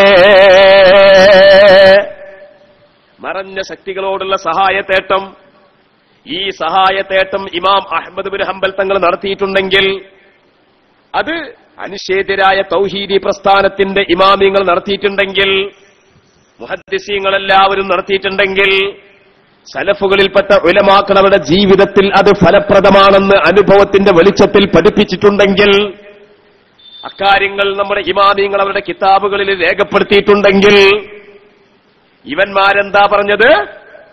അതിനെപ്പറ്റി ഇവന്മാരെന്താ പറഞ്ഞത്? ഇവന്മാർ പറയുകയാണ് വിഗ്രഹാരാധകർ ചെയ്തു വരുന്ന നിഷിദ്ധവും കുഫറുമാണെന്ന് ഖുർആൻ പ്രഖ്യാപിച്ചിട്ടുള്ള കാര്യമാണത്. ഞാൻ ചോദിക്കട്ടെ തബ്ലീഗ് ജമാഅത്തുകാരനോട്, തബ്ലീഗ് ജമാഅത്തിന്റെ കേരളത്തിലുള്ള ബുദ്ധി കേന്ദ്രങ്ങളായ ആൾക്കാരുണ്ടല്ലോ, നിങ്ങളുടെ കോഴിക്കോട് ജില്ലയിൽപ്പെട്ട ആളുകളുണ്ടല്ലോ, അവരോടൊക്കെ ഞങ്ങളൊന്ന് ചോദിക്കട്ടെ, ഖുർആനിന്റെ ഏത് ആയത്തിലാണ് ഇത് കുഫ്റാണെന്ന് പറഞ്ഞിട്ടുള്ളത്? പറയണം നിങ്ങൾ. ഇത് വിശ്വസിക്കുകയും ഇത് അനുയായികൾക്കിടയിൽ ജുഗൂപ്സാവഹമായി പ്രചരിപ്പിക്കുകയും ചെയ്തുകൊണ്ടിരിക്കുന്നവന്റെ നിസ്കാരത്തിന് എന്ത് വിലയാണുള്ളത്? നോമ്പിനെന്ത് ശക്തിയാണുള്ളത്? ഹജ്ജിനെന്ത് കാര്യമാണുള്ളത്? ദാനധർമ്മത്തിനെന്ത് കാര്യമാണുള്ളത്? എന്റെ പ്രിയപ്പെട്ട ചെറുപ്പക്കാരെ, ആലോചിക്കേണ്ടതല്ലേ? ഇതൊരു ഉദാഹരണമാണ്. രണ്ടാമത്തെ ഉദാഹരണത്തിലേക്ക് ഞാൻ കടക്കുന്നതിന് മുമ്പായിട്ട് ഞാൻ എന്റെ ഏതെങ്കിലും ഒരു സഹോദരനോട് ഒരു ചോദ്യം ചോദിക്കാൻ ഉദ്ദേശിക്കുകയാണ്. ആരോടാ ചോദിക്കുക? സിദ്ദീഖ് ഉസ്താദിനോടാണ്. നമുക്ക് നേരത്തെ പരിചയമുള്ള ആളായതുകൊണ്ട്. ഉസ്താദ് കുത്തുബിയത്ത് ചൊല്ലിയിട്ടുണ്ടല്ലോ? ചെല്ലിയിട്ടുണ്ട്. കുത്തുബിയത്ത് ചെല്ലുന്ന സമയത്ത് ഉസ്താദ് അള്ളാനെ മറന്നുപോയോ? പടച്ചോനെ മറന്നുപോയോ? ഇല്ല. എന്നാൽ തബ്ലീഗ് ജമാഅത്തുകാരൻ പറയുന്ന വാക്കൊന്ന് കേൾക്കണം. ഇതിലെന്താ പറയുന്നത്? മാഇദാസു അൻആം സൂറത്തിന്റെ 15 മുതൽ 21 വരെ ആയത്തുകൾ വിശദീകരിച്ചുകൊണ്ട് പറയാ, ഖേദകരമെന്ന് പറയട്ടെ, ഖുർആനിന്റെ വ്യക്തമായ പ്രഖ്യാപനവും ജീവിതകാലം അത്രയും റസൂലുള്ളാഹി സ്വല്ലല്ലാഹു അലൈഹി വസല്ലം നൽകിയ അധ്യാപനങ്ങളും ഉണ്ടായിട്ടും പിന്നെയും ഈ സമുദായം വഴിതെറ്റുകയും അള്ളാഹുവിന് മാത്രമുള്ള അധികാരമെല്ലാം സൃഷ്ടികൾക്ക് വീതിച്ചു കൊടുക്കാൻ തുടങ്ങുകയും ചെയ്യുന്നു. ഇന്ന് മുസ്ലിങ്ങളിൽ ധാരാളം ആളുകൾ തനിക്ക് എന്തെങ്കിലും വിപത്തുകൾ എത്തുമ്പോൾ അള്ളാഹുവിനെ വിളിക്കുകയും അവരോട് സഹായം തേടുകയും ചെയ്യുന്നതിന് പകരം മറ്റു പലരെയും വിളിക്കുകയും അവരോട് സഹായം അഭ്യർത്ഥിക്കുകയും ചെയ്യുന്നു. അള്ളാഹുവിനെ പറ്റിയുള്ള ഓർമ്മ പോലും അവർക്കുണ്ടാകുന്നില്ല. അപ്പൊ ഏറ്റവും വലിയ ഇസ്തിഹാസ കുത്തുബിയത്തല്ലേ? കുത്തുബിയത്താണല്ലോ അപ്പൊ നമ്മുടെ നാട്ടിൽ നടപ്പിലുള്ള ഏറ്റവും വലുത്. ആ കുത്തുബിയത്ത് ചെല്ലുന്ന എത്രയോ ആളുകളോട് ഞാൻ ഒരുപാട് മജ്‌ലിസുകൾ വെച്ചുകൊണ്ട്, ഒരുപാട് തബ്ലീഗ് ജമാഅത്തിന്റെ വിശദീകരണം നടത്തുന്ന ഒരുപാട് പ്രസംഗവേദികളിൽ ഞാൻ സദസ്യരോട് ചോദിച്ചിട്ടുണ്ട്, ഈ നാട്ടിൽ കുത്തുബിയത്ത് നടത്തിയപ്പോൾ നിങ്ങൾ അള്ളാനെ മറന്നോ, പടച്ചോനെ മറന്നിട്ടാണോ നിങ്ങൾ നടത്തിയത് എന്ന് ചോദിച്ചപ്പോൾ ആൾക്കാർ പറയേ അങ്ങനെയൊന്നുമില്ലല്ലോ. എന്നാ ഇവർ പറഞ്ഞെന്താ? അള്ളാനെ പറ്റിയുള്ള ഓർമ്മ പോലും അവർക്കില്ല. ഈ കള്ളം പ്രചരിപ്പിക്കുന്ന ആളുകൾ നമുക്ക് അംഗീകരിക്കാൻ പറ്റുമോ? കുത്തുബിയത്തിന്റെ സമാരംഭം എങ്ങനെയാ? അൽഹംദുലില്ലാഹി ഹംദൻ എന്ന് പറഞ്ഞിട്ടല്ലേ കുത്തുബിയ തുടങ്ങുന്നത്? കുത്തുബിയത്തിന്റെ സമാപനം എങ്ങനെയാണ്? യാ അല്ലാഹു യാ അല്ലാഹ് ഫർരിഹ്നാ ബിന്നൂബ, യാ അല്ലാഹ് യാ അല്ലാഹ് ഫർരിജ്നാ മിൻ വാബ ബിസുൽത്താൻ മുഹിയുദ്ദീൻ ഉൻസുർനാ യാ അല്ലാഹ് അജ്ജിൽനാ ബിൽ ഫത്ഹി യാ അല്ലാഹു യാ അല്ലാഹ്. അള്ളാഹ് എന്ന ജലാലത്തിന്റെ ഇസ്മ കൊണ്ട് സമാപിക്കുന്ന കുത്തുബിയത്തില് അത് നിർവഹിക്കുന്ന ആളുകൾ പടച്ച തമ്പുരാനെ മറന്നുവന്നോ? ഈ ആക്ഷേപം നിങ്ങൾക്ക് എവിടുന്ന് കിട്ടി? ഈ ആരോപണം നിങ്ങൾ എവിടുന്ന് പകർത്തി? ഇത് നിങ്ങൾ പകർത്തിയത് നിങ്ങളുടെ ആചാര്യന്മാരായ ഇസ്മായിൽ ദഹ്ലവിയിൽ നിന്നാണ് ഞങ്ങൾക്കറിയാം. അതുപോലെ തന്നെ റഷീദ് അഹമ്മദ് ഗംഗോഹിയിൽ പോലുള്ള ആളുകളിൽ നിന്നാണ് ഞങ്ങൾക്കറിയാം. അവർക്കിത് എവിടുന്ന് കിട്ടി? അത് സാക്ഷാൽ മുഹമ്മദ് ബിൻ അബ്ദുൽ വഹാബിൽ നിന്നാണ് എന്ന് ഞങ്ങൾക്കറിയാം. അല്ലേ? ഇത് ചെറിയ വിഷയമാണോ സുഹൃത്തുക്കളെ? എവിടെയാണ് തബ്ലീഗ് ജമാഅത്തിന് അബദ്ധം? ഞാൻ അതിന്റെ പട്ടികയിൽ നിന്ന് വിലപ്പെട്ടത് മാത്രമേ ഇവിടെ പറയുന്നുള്ളൂ, മുഴുവൻ പറയുന്നില്ല. ഇനി തന്നെ ഈ ഖുർആൻ പരിഭാഷ ഓരോന്നോരോന്ന് നമ്മൾ വായിക്കുകയാണെങ്കിൽ എത്ര കാര്യങ്ങളുണ്ട്. ഒന്നുകൂടി ഞാൻ വായിച്ചു തരാം. മക്കാ മുശ്രിക്കുകൾ തങ്ങളുടെ വിഗ്രഹത്തിന്റെ നാമത്തിൽ അറുക്കാറുണ്ടായിരുന്നു. വിവരമില്ലാത്ത ചിലർ ശൈഖന്മാരെ പേരിൽ അറുക്കാറുണ്ട്. ഇത് നിഷിദ്ധവും വ്യക്തമായ ശിർക്കുമാണ്. റബീഉൽ ആഖിർ മാസത്തിൽ മുഹിയുദ്ദീൻ ശൈഖിന്റെ പേരിൽ മൃഗത്തറുക്കുന്നവരുണ്ട്. റമദാൻ മാസത്തിൽ ബദരീങ്ങളെ പേരിൽ അറുക്കും. റബീഉൽ അവ്വൽ മാസത്തിലോ റസൂലുള്ളാഹിന്റെ പേരിൽ അറുക്കും. നമ്മളെ വീട്ടിലൊരു കുട്ടി ജനിച്ചാലോ കുട്ടിന്റെ പേരിൽ അറുക്കും. ഇതൊക്കെ ശിർക്ക. അറിവ് അള്ളാഹുവിന്, അതിന്റെ ഗുണം, അതിന്റെ ഗുണഭോക്താവ് ഈ പറയപ്പെട്ട ആൾക്കാര് എന്നല്ലേ നമ്മളെ മനസ്സിലുള്ളത്?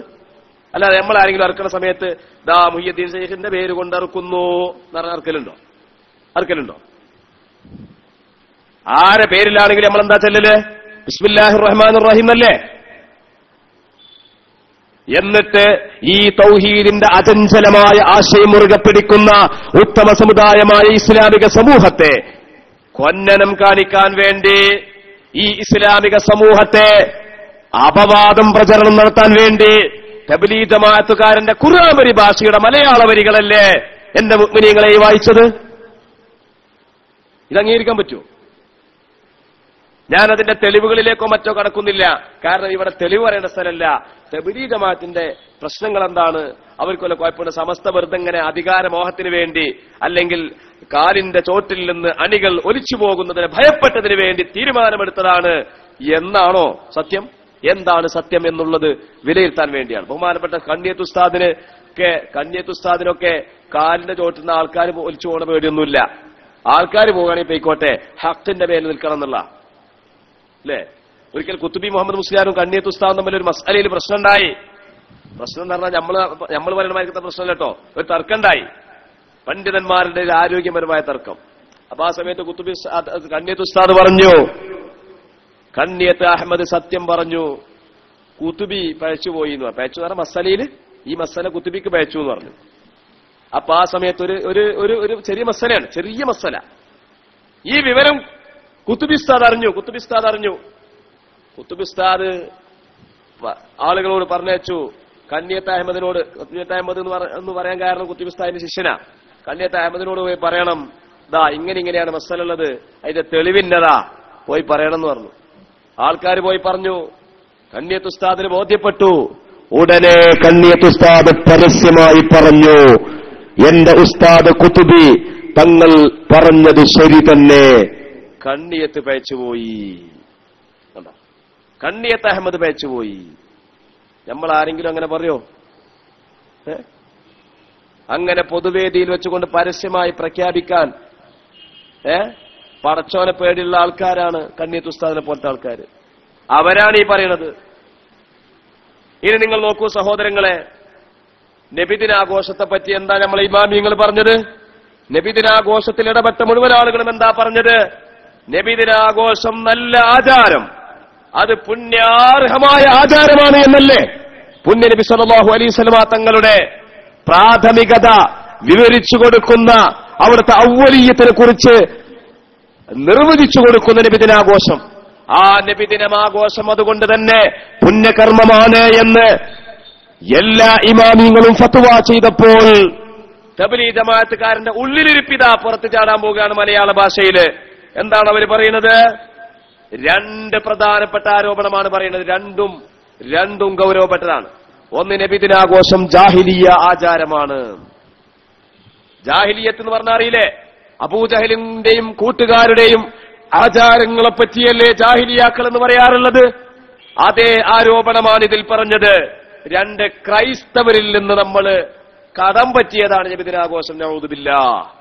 ഇത് രണ്ടും പറയുന്നത് ഇവിടുത്തെ വഹാബികൾ പറയാറുണ്ട്. മുജാഹിദീങ്ങൾ സാധാരണ പെരുമ്പറ നടത്താൻ കുമ്പസരിക്കാറുണ്ട്. പക്ഷേ ഈ കുംഭസാരത്തിന്റെ അപ്പോസ്തലന്മാരായി പ്രത്യക്ഷപ്പെട്ടിട്ടുള്ളത് തബ്ലീഗുകാരാ. ഇതിലെന്താ പറയുന്നത്? യേശുക്രിസ്തുവിന്റെ ജന്മദിനത്തെ ക്രൈസ്തവർ പെരുന്നാൾ ദിനമായി കൊണ്ടാടി. അതിനെ മാതൃകയാക്കി റസൂലുള്ളാഹിയുടെ ജന്മദിനം എന്ന പേരിൽ ചിലർ ഒരു ആഘോഷ ദിനമാക്കി. നോക്കണം, തീർന്നില്ല.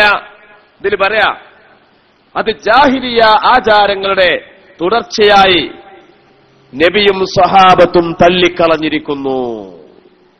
അപ്പൊ എന്താ പറഞ്ഞത്? നബിദിനാഘോഷം ജാഹിലിയ ആചാരമാണ്, അത് ക്രൈസ്തവരുടെ രീതിയാണ്. ക്രിസ്ത്യാനികളെ ഇത് നമ്മൾ കടമെടുത്തതാണ്. ചരിത്രബോധമുണ്ടോ ഈ പറഞ്ഞത്? ചരിത്രബോധം കൊണ്ടാണോ ഈ പറഞ്ഞത്? തെളിവിന്റെ പിൻബലത്തിലാണോ ഈ പറഞ്ഞത്? ഈ വഹാബിസത്തിന്റെ പച്ചക്കള്ളം ആവർത്തിച്ചു പറയുക എന്ന ഗീബൽസിയൻ തന്ത്രമല്ലേ തബ്ലീഗ് ജമാഅത്തുകാരൻ പയറ്റിക്കൊണ്ടിരിക്കുന്നത്? ഞാൻ ഉദാഹരണങ്ങൾ മാത്രമേ പറഞ്ഞിട്ടുള്ളൂ. ആ പരിഭാഷ സമ്പൂർണമായി വായിച്ചാൽ എത്രയോ കാര്യങ്ങൾ ഇനിയും ഇതിൽ അടങ്ങിയിട്ടുണ്ട്. ഞാൻ അതിൽ നിന്ന് വിരമിക്കുകയാണ്. തബ്ലീഗ് ജമാഅത്തുകാരന്റെ 2014 ഫെബ്രുവരിയിലക്കം അൽബലാഗ് മാസികയാണ് എന്റെ കയ്യിലുള്ളത്.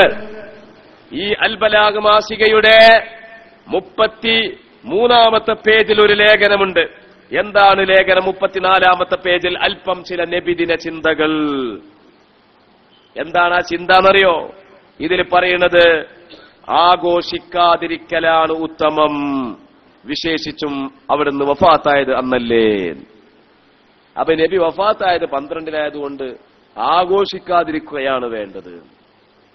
കാരണം വഫാത്തിന്റെ ചിന്തകൾ ഇങ്ങനെ വരുമ്പോ ദുഃഖം ഇങ്ങനെ വരൂലേന്ന. ദുഃഖം വരുമ്പോ ഇസ്ലാമിന്റെ വഴി എന്താ? ദുഃഖം വരുമ്പോ ഇസ്ലാമിന്റെ വഴി എന്താ? ക്ഷമ പുലർത്തിക്കൊണ്ട് അതിനെ ഒതുക്കണമെന്നല്ലേ, അത് അടക്കി വെക്കണമെന്നല്ലേ? അതേ സമയത്ത് നിഅ്മത്ത് വരുമ്പോൾ എന്താണ്? നിഅ്മത്ത് വരുമ്പോൾ അതിന് നന്ദി രേഖപ്പെടുത്തണം, അതിനുള്ള സന്തോഷം വെളിപ്പെടുത്തണം എന്നല്ലേ ഇസ്ലാമിന്റെ നിയമം? അപ്പൊ റസൂലുള്ള വഫാത്തായതിന്റെ ദുഃഖം പേറിയിട്ട് കൊല്ലം ഇങ്ങനെ നടക്കുകയെന്നാ? എന്താണ് ഈ പറയുന്നത്? തലക്ക് വെളിവുണ്ടെങ്കിൽ അത് പറയാൻ പറ്റുമോ? തലക്ക് വെളിവുള്ളവരത് പറയോ? ഇസ്ലാമിലെ ദുഃഖത്തിന്റെ ആചരണം സ്ത്രീകൾക്ക് മാത്രമേ ബാധകമുള്ളൂ. അവരുടെ ആക്കം മരിച്ചാൽ 4 മാസവും 10 ദിവസവും എന്ന് പറഞ്ഞ ഒരു ആചരണം മാത്രമേ ഇസ്ലാമിലുള്ളൂ. അതിനപ്പുറമുള്ള ഒരു ദുഃഖാചരണം ഇസ്ലാമിലില്ല. ദുഃഖത്തെ ആചരിക്കുന്ന ഏർപ്പാട് ഇസ്ലാമിലില്ല. ദുഃഖം അണപൊട്ടി ഒഴുകുമ്പോൾ സ്വമേധയാ വന്നു പോകുന്ന ദുഃഖത്തിന്റെ കണ്ണുനീർ അത് മാനുഷികമാണ്, അത് തക്ലീഫിന്റെ ഉള്ളിലുള്ള കാര്യമല്ല, അത് അള്ളാഹുവിന്റെ കീർത്തനങ്ങൾക്ക് പുറത്തുള്ള കാര്യമാണ്. അതുകൊണ്ട് അത് അനുവദനീയമാണ്. പക്ഷെ അത് കൊല്ലം ആഴ്ചതോറും അതിങ്ങനെ ആചരിക്കുക എന്നുള്ള ഏർപ്പാട് ഇസ്ലാമിൽ ഇല്ല. എന്നിട്ടും എന്തേ തബ്ലീഗ് ജമാഅത്തുകാരൻ 2014 കഴിഞ്ഞ വർഷത്തിലെ ഫെബ്രുവരി ലക്കത്തിലെ റബീഉൽ അവ്വൽ മാസത്തിലെ അൽബലാഗ് മാസികയില് ഈ എഴുതിയത് നിങ്ങൾ കണ്ടിട്ടുണ്ടോ? നിങ്ങൾ അറിഞ്ഞിട്ടുണ്ടോ? ആരും അറിഞ്ഞിട്ടുണ്ടാവില്ല. അപ്പൊ അറിയാത്തവര് വിചാരിക്കും തബ്ലീഗ് എന്താ കുഴപ്പം ഇങ്ങനെ ചോദിക്കും. പക്ഷേ ഇതിന്റെ ഉള്ളിലേക്ക് നിങ്ങളൊന്ന് വരണം. തീർന്നില്ല. ഇനി തബ്ലീഗ് ജമാഅത്തുകാരൻ 2014 സായം സന്ധ്യയിൽ പ്രസിദ്ധീകരിച്ച ഈ കനപ്പെട്ട പുസ്തകം, ഇതിലെന്താ ഉള്ളത്? അത് ഞങ്ങൾ ആൾക്കാർ എഴുതിയതല്ല എന്നൊന്നും പറഞ്ഞിട്ട് കാര്യമില്ല. കേരളത്തിലുള്ള തബ്ലീഗ് ജമാഅത്തിന്റെ എല്ലാ ബുദ്ധി കേന്ദ്രങ്ങളും ഇതിൽ അണിനിരന്നിട്ടുണ്ട്. അബ്ദുൽ ഖൈർ മൗലവിയുണ്ട്, അബ്ദുൽ കരീം മൗലവിയുണ്ട്, സകല മൗലവിമാരുണ്ട്. ഒരാൾക്കും ഒഴിഞ്ഞു മാറാൻ പറ്റൂല. എന്താണ് ഈ പുസ്തകത്തിൽ അഹ്ലുസുന്നക്ക് നിരക്കാത്ത വല്ലതും ഉണ്ടോ? ഇല്ലേ? നമുക്ക് പറയാം. സാധാരണ തബ്ലീഗുകാർ പറയും ഞങ്ങൾക്ക് ഈ സമസ്ത എന്നൊക്കെ പറഞ്ഞാൽ രാഷ്ട്രീയ ശൈലിയാണ്, അതുകൊണ്ടാണ് സമസ്ത രജിസ്റ്റർ പ്രസ്ഥാനമായി പ്രവർത്തിക്കുന്നത് എന്നൊക്കെ അവർ പറയാറുണ്ട്. തബ്ലീഗ് ജമാഅത്ത് സംഘടനയല്ല. എന്നാൽ സമസ്തകല ജംഇയ്യത്തുൽ ഉലമ രൂപീകരിക്കുന്നതിന് മുമ്പ് തന്നെ ഇവരുടെ ആളുകൾ സംഘടന രൂപീകരിച്ചിട്ടുണ്ട്. അതല്ല രസം. ഈ ഇതിന്റെ പേരെന്താണെന്നറിയോ? ദയൂബന്ദ് പണ്ഡിതർ നവോത്ഥാന ശില്പികൾ എന്നാണ്. ഇതിൽ പറയുന്നത് എന്താന്ന് വെച്ചാല്, ഇന്ത്യ മഹാരാജ്യം മുസ്ലിമീങ്ങളുടെ സുവർണ മേഖലയായി പരിലസിക്കുന്ന ഘട്ടത്തിൽ ബ്രിട്ടീഷ് ആധിപത്യം രാജ്യത്ത് വരികയും മുസ്ലിമീങ്ങൾ അധപ്പതനത്തിലേക്ക് പോവുകയും ചെയ്തപ്പോൾ മുസ്ലിമീങ്ങളെ ഉയർത്തെഴുന്നേൽപ്പിച്ച നവോത്ഥാനത്തിന്റെ ശില്പികൾ ഉത്തരേന്ത്യയിലുള്ള ദയൂബന്ധുകാരായ പണ്ഡിതന്മാരാണ് എന്നാണ് ഇതിലാകെ സമർത്ഥിക്കുന്നത്. യഥാർത്ഥത്തിൽ ഇന്ത്യ രാജ്യത്ത് ഒരു ദയൂബന്ദി ആലിമീങ്ങൾ മാത്രമല്ലുള്ളത്. ഡക്കാനിലുള്ള ആലിമീങ്ങളുണ്ട്, മദ്രാസിലുള്ള ആലിമീങ്ങളുണ്ട്, പൊന്നാനിയിലുള്ള ആലിമീങ്ങളുണ്ട്, ഗുജറാത്തിലുള്ള ആലിമീങ്ങളുണ്ട്. ഇങ്ങനെ രാജ്യത്തിന്റെ വിവിധ പ്രവിശ്യകളിലുള്ള പണ്ഡിത കൂട്ടായ്മകൾ ചരിത്രത്തിൽ അരങ്ങേറിയിട്ടുണ്ട്. ഒരു ദൈവബന്ധി പണ്ഡിതന്മാർ മാത്രമൊന്നല്ലുള്ളത്. പക്ഷെ ഈ പുസ്തകം വായിച്ചാൽ തോന്നിപ്പോകും ഇന്ത്യ രാജ്യത്തിന്റെ മുഴുവൻ നവോത്ഥാനവും ദൈവബന്ധികളാണ് നടത്തിയത് എന്ന്. അതാണ് ഇതിൽ അവകാശപ്പെടുന്നത്. അത് അവരുടെ അവകാശവാദമായിക്കോട്ടെ, അതൊരു ചരിത്രപരമായ വൈകല്യം എന്നേ നമ്മൾ വിലയിരുത്തുന്നുള്ളൂ. നമ്മൾ അതിനെക്കുറിച്ച് അഭിപ്രായം അറിയുന്നില്ല. പക്ഷേ അതിന്റെ പേരിൽ ഇവരെന്തൊക്കെയാണ് പറയുന്നത് എന്നാണ് നിങ്ങൾ ശ്രദ്ധിക്കേണ്ടത്. ഈ പുസ്തകത്തിന്റെ 141-ാമത്തെ പേജിൽ നിങ്ങളൊന്ന് വായിക്കണം. എന്താണ് ഈ പുസ്തകത്തിൽ പറയുന്നത്? നദ്വത്തുൽ ഉലമ എന്ന പേരിൽ ഇന്ത്യൻ പണ്ഡിതരുടെ ഒരു ഔദ്യോഗിക സംഘടന രൂപീകരിക്കുക എന്ന ലക്ഷ്യത്തിൽ നടത്തപ്പെട്ട സമ്മേളനം വൻ വിജയകരമായി തീരുകയും ആ സംഘടന നിലവിൽ വരികയും ചെയ്തു. നദ്വത്തുൽ ഉലമ എന്ന സംഘടന നിലവിൽ വന്നു എന്നാണ്. അപ്പൊ ഞങ്ങൾക്ക് സംഘടന ഒന്നുമില്ല, സംഘടന എന്നുള്ള വിഷയത്തോട് ഞങ്ങൾക്ക് യോജിപ്പില്ല, ഞങ്ങൾ ജമാഅത്താണ്, ഞങ്ങൾ ജംഇയ്യത്തല്ല എന്ന് പറഞ്ഞുകാണ്ട് തട്ടിപ്പ് പറയുന്ന ആൾക്കാരില്ലേ? അപ്പൊ നമ്മളെ നാട്ടിലുള്ള സാധുക്കളായ ആൾക്കാർ വിചാരിക്കും അതിലൊരു കാര്യല്ലേ.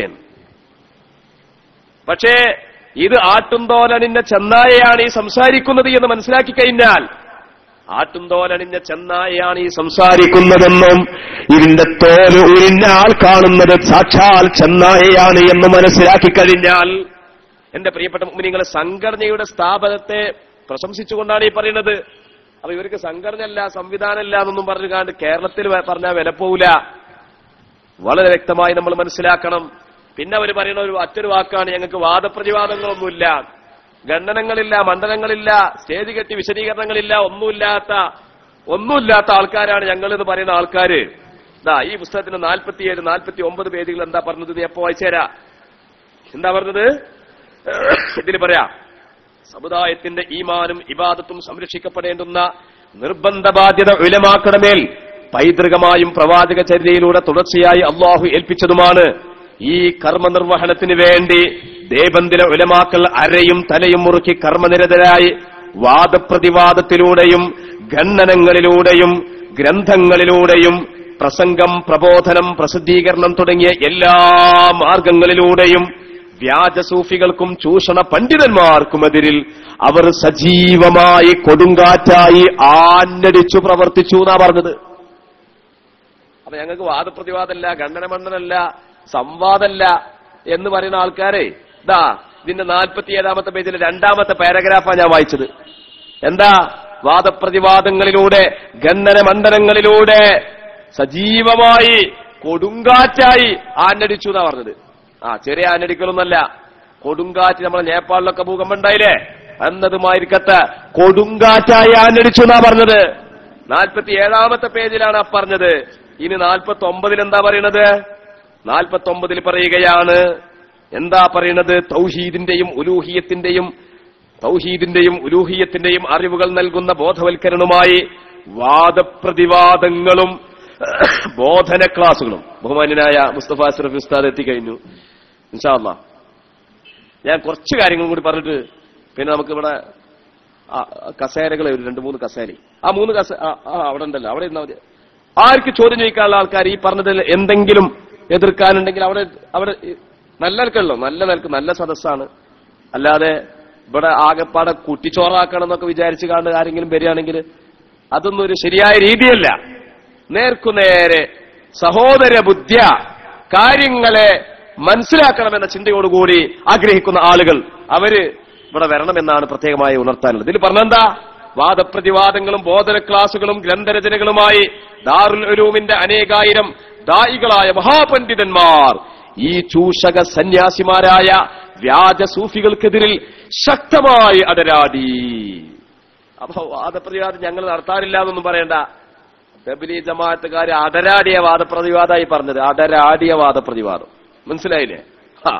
പിന്നെ ഇതിൽ പറയുന്നത് എന്താണ്?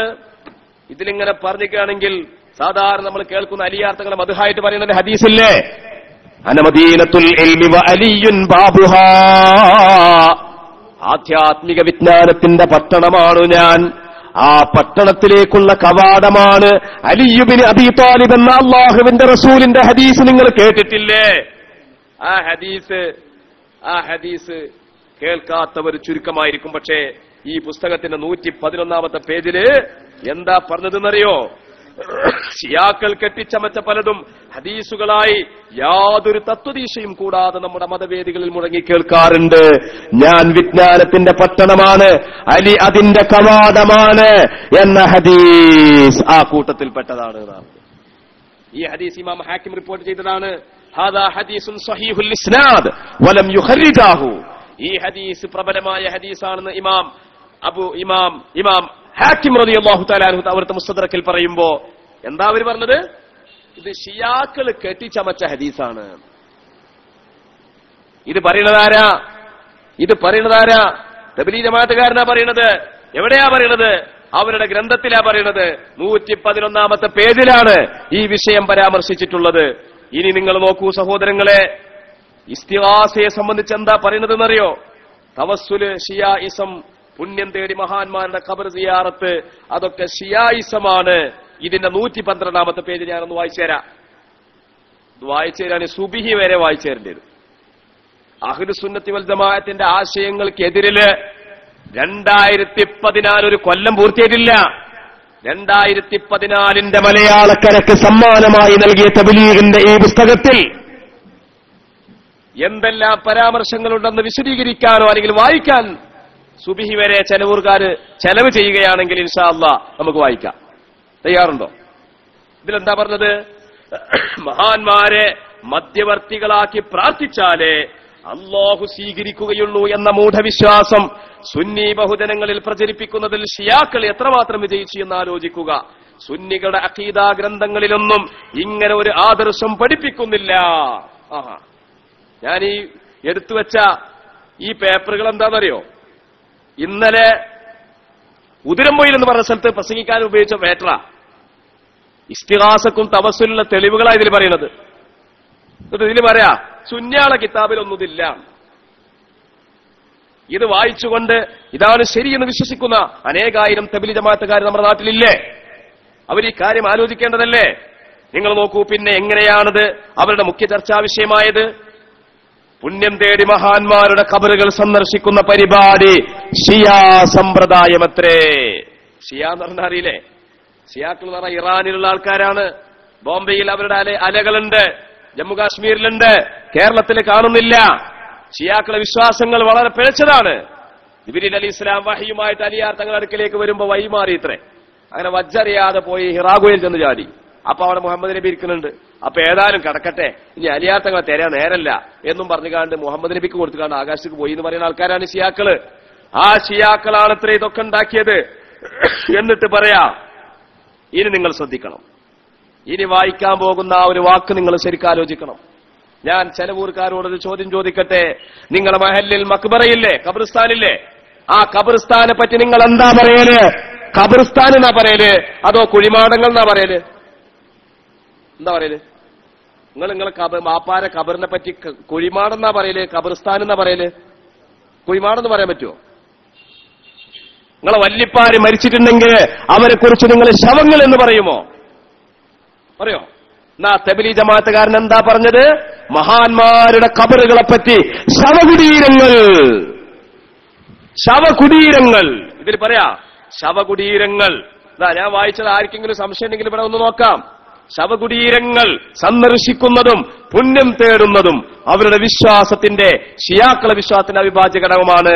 മുസ്ലിങ്ങൾക്ക് നമസ്കരിക്കുമ്പോൾ തിരിഞ്ഞു നിൽക്കാനും ഹജ്ജ് കർമ്മം അനുഷ്ഠിക്കാനും ഒരു ഖിബലയാണുള്ളത്. പുണ്യം തേടി യാത്ര പോകാൻ മറ്റു 2 മസ്ജിദുകളും. എന്നാൽ ഷിയാക്കൾക്ക് ധാരാളം മഖാമുകളും മഷ്ഹദുകളും മസാറുകളും ഉണ്ട്. പുണ്യം തേടി അവർ അവിടെയെല്ലാം കറങ്ങി നടക്കുന്നു. ഇത് ഷിയാക്കളുടെ പരിപാടിയാണ് അവർ പറയുന്നത്. എന്നാൽ ഇമാം നബി തങ്ങൾ പറഞ്ഞതെന്താ? അവിടുത്തെ കിതാബിൽ ഈമാഹിൽ പറഞ്ഞതെന്താ? അവിടുത്തെ ഷർഹുൽ മുഹദ്ദബിൽ പറഞ്ഞതെന്താ? അവിടുത്തെ അദ്കാറിൽ പറഞ്ഞതെന്താ? അവിടുത്തെ റൗമയിൽ പറഞ്ഞതെന്താ?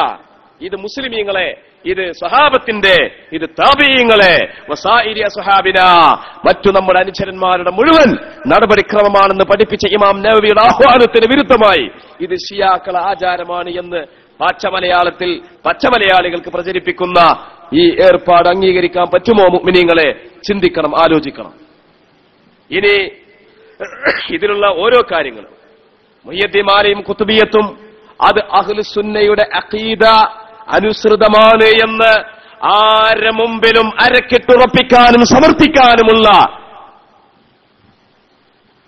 പ്രമാണങ്ങളുടെ പിൻബലം നമ്മുടെ മുമ്പിലുണ്ട്. അല്ലെ? ഏതെങ്കിലും കവലയിലെ കുമ്പസരിച്ചു പോകുന്ന ആൾക്കാർ വല്ലതും പറയുന്നതല്ല. നേർക്കുനേരെ വരട്ടെ, നേർക്കേ നേരെ വരട്ടെ. മുഹ്യിദ്ദീൻമാല ഷിയ കിതാബാണോ? കുത്തുബിയത്തിൽ എന്തെങ്കിലും വിശ്വാസമോ? പറയാൻ ധൈര്യമുള്ള ചങ്കൂറ്റമുള്ള ആൾ കേരളത്തിലില്ല. കേരളത്തിൽ പിന്നെ തമിഴ്നാട്ടിൽ അത്രയും ഉണ്ടാവില്ല. എന്നാൽ തബ്ലീഗ് ജമാഅത്തുകാരൻ എന്താ പറഞ്ഞത്? തബ്ലീഗ് ജമാഅത്തുകാരൻ പറയുന്നത് നിങ്ങളൊന്ന് കേൾക്കണം. അവര് പറയാണ്, ഇതിന്റെ 133-ാമത്തെ പേജിലാ പറയുന്നത്. എന്താ പറയുന്നത്? ഒരു പ്രാമാണിക നബി ചരിത്ര ഗ്രന്ഥത്തിലും കാണാത്ത കെട്ടുകഥകൾ പ്രവാചകന്റെ പേരിൽ ചുമത്തുന്ന ചില മൗലിദുകളുടെ കർത്താക്കൾ അജ്ഞാതരായതിന്റെ യുക്തിയെക്കുറിച്ച് അന്വേഷിക്കേണ്ടതുണ്ട്. കുത്തുബിയത്ത്, മുഹ്യിദ്ദീൻമാല തുടങ്ങിയ അജ്ഞാത കൃതികൾ യഥാർത്ഥത്തിൽ ആരുടെ സൃഷ്ടികളാണ്? കേരളത്തിലെ നേർച്ചകളും ജാറങ്ങളും പ്രചരിപ്പിച്ചത് ഷിയാക്കളാണ്. നേർച്ചയ്ക്കപ്പോ കഴിഞ്ഞല്ലോ, കഴിഞ്ഞ ആഴ്ചയില് ഇതൊക്കെ ഷിയാക്കള് പ്രചരിപ്പിച്ചതാണ്. ഇനി കുറച്ചു കഴിഞ്ഞാൽ മമ്പുറത്ത് നേർച്ച കാണും, അത് ഷിയാക്കള് പ്രചരിപ്പിച്ചതാണ്. ഇനി നമ്മളെ മദ്രസകളെ പറ്റിയുള്ള കാഴ്ചപ്പാടെന്താ? കേരളത്തിൽ സമസ്തക്ക് 10,000-ഓളം മദ്രസ, അല്ലാത്തവർക്കും അല്ലറ ചില്ലറ മദ്രസകളുണ്ട്. ആ മദ്രസകളെ കുറിച്ച് ഇതിന്റെ 136 ഓരോ പേജ് മറിക്കുമ്പോഴും ഭയങ്കര രസാ. ഈ പുസ്തകം ഒരൊറ്റ രാത്രി കൊണ്ടാ ഇതിന്റെ 75% ഈ ഉള്ളവൻ വായിച്ചത്. ഓരോ വായനയിലും ഓരോ പേജിലും തബ്ലീഗിന്റെ ആശയങ്ങൾ ഇങ്ങനെ പുറത്ത് ചാടുകയാണ്. ഇതിൽ പറയാ മുജാഹിദുകളുടേതടക്കം കേരളത്തിലെ എല്ലാ വിഭാഗം നടത്തുന്ന മദ്രസകളിൽ ഷിയ സ്വാധീനമുള്ള ചരിത്രമാണ് പഠിപ്പിക്കപ്പെടുന്നത്. മദ്രസയിലൊക്കെ ഇപ്പൊ ഷിയാക്കളുടെ പഠിപ്പിക്കുന്നത് എന്നാ. പിന്നെ പറയുന്ന എന്താ? പിന്നെ ഇതിൽ പറയുന്ന മറ്റൊരു കാര്യം, എന്റെ പ്രിയപ്പെട്ട മുഅ്മിനീങ്ങളെ, ഇസ്തിഗാസയെ സംബന്ധിച്ച് ഇതിന്റെ 152, 153 പേജുകളിൽ പറയുന്നത് എന്താ? വളരെ മോശമായ രൂപത്തിൽ ഇസ്തിഗാസയെ സംബന്ധിച്ച് പറയാൻ ഖുർആനും ഹദീസും അല്ലാഹുവിനോടല്ലാതെ മറ്റാരോടും പ്രാർത്ഥിക്കരുതെന്നും ഇബാദത്തുകൾ അവന് മാത്രമേ അർപ്പിക്കാവൂ എന്നും വളരെ സുന്ദരമായി നമ്മൾ പഠിപ്പിക്കുമ്പോൾ, ഇതിന് ഘടകവിരുദ്ധമായ വിശ്വാസങ്ങൾ വെച്ച് പുറത്ത് ജനങ്ങളുടെ അറിവില്ലായ്മ ചൂഷണം ചെയ്യുന്ന ഇവരാണ് അഹ്ലുസുന്നത്തിന്റെ ആളുകളാണെന്ന് സ്വയം അഭിമാനിക്കുന്നത്. തൗഹീദിന്റെ യഥാർത്ഥ സത്ത അല്പപോലും വെള്ളം ചേർക്കാതെ എത്ര ലളിത സുന്ദരമായാണ് ഓരോ നമസ്കാരത്തിനും അവന്റെ അടിമകളുടെ നാവിലൂടെ അള്ളാഹു പഠിപ്പിക്കുന്നതെന്ന് ചിന്തിക്കൂ. ഇയ്യാക നഅ്ബുദു വഇയ്യാക നസ്തഈൻ. എന്നിട്ട് എന്റെ പ്രിയപ്പെട്ട മുഅ്മിനീങ്ങളെ, ഇതിൽ ഒരുപാട് സ്ഥലങ്ങളിൽ അള്ളാഹുവിനോട് മാത്രം ചോദിക്കൽ ഇസ്ലാം നമ്മൾ പഠിപ്പിക്കുമ്പോൾ ഔലിയാക്കളോട് സഹായം തേടാമെന്ന സങ്കീർണവും അപകടകരവുമായ വിശ്വാസമാണ് ഇവർക്കുള്ളത്. ആർക്കുള്ളത്? സുന്നിയാൾക്കുള്ളത് എന്ന് പറയുന്നത്. സമസ്ത കേരള ജംഇയ്യത്തുൽ ഉലമയെ സംബന്ധിച്ച് എന്താ ഇവർ പറഞ്ഞത്? സമസ്ത കേരള ജംഇയ്യത്തുൽ ഉലമ സുന്നത്ത് ജമാഅത്തിൽ നിന്ന് പുറത്തുപോയ സംഘടനയാണ് എന്നാണ് ഇതിൽ പറയുന്നത്. ഈ ഇരു ഗ്രൂപ്പുകളും, ഇരു ഗ്രൂപ്പ് എന്ന് അറിയില്ലേ, ഒന്ന് സമസ്തയും പിന്നെ കാന്തപുരത്തിന്റെ ഗ്രൂപ്പിനെ പറ്റിയാ പറയുന്നത്. ഈ ഇരു ഗ്രൂപ്പുകളും ഇൽമുൽ ഗൈബിന്റെ വിശ്വാസത്തിൽ അഹ്ലുസുന്നത്തി വൽ ജമാഅത്തിന്റെ നിലപാട് സ്വീകരിച്ചവരല്ല.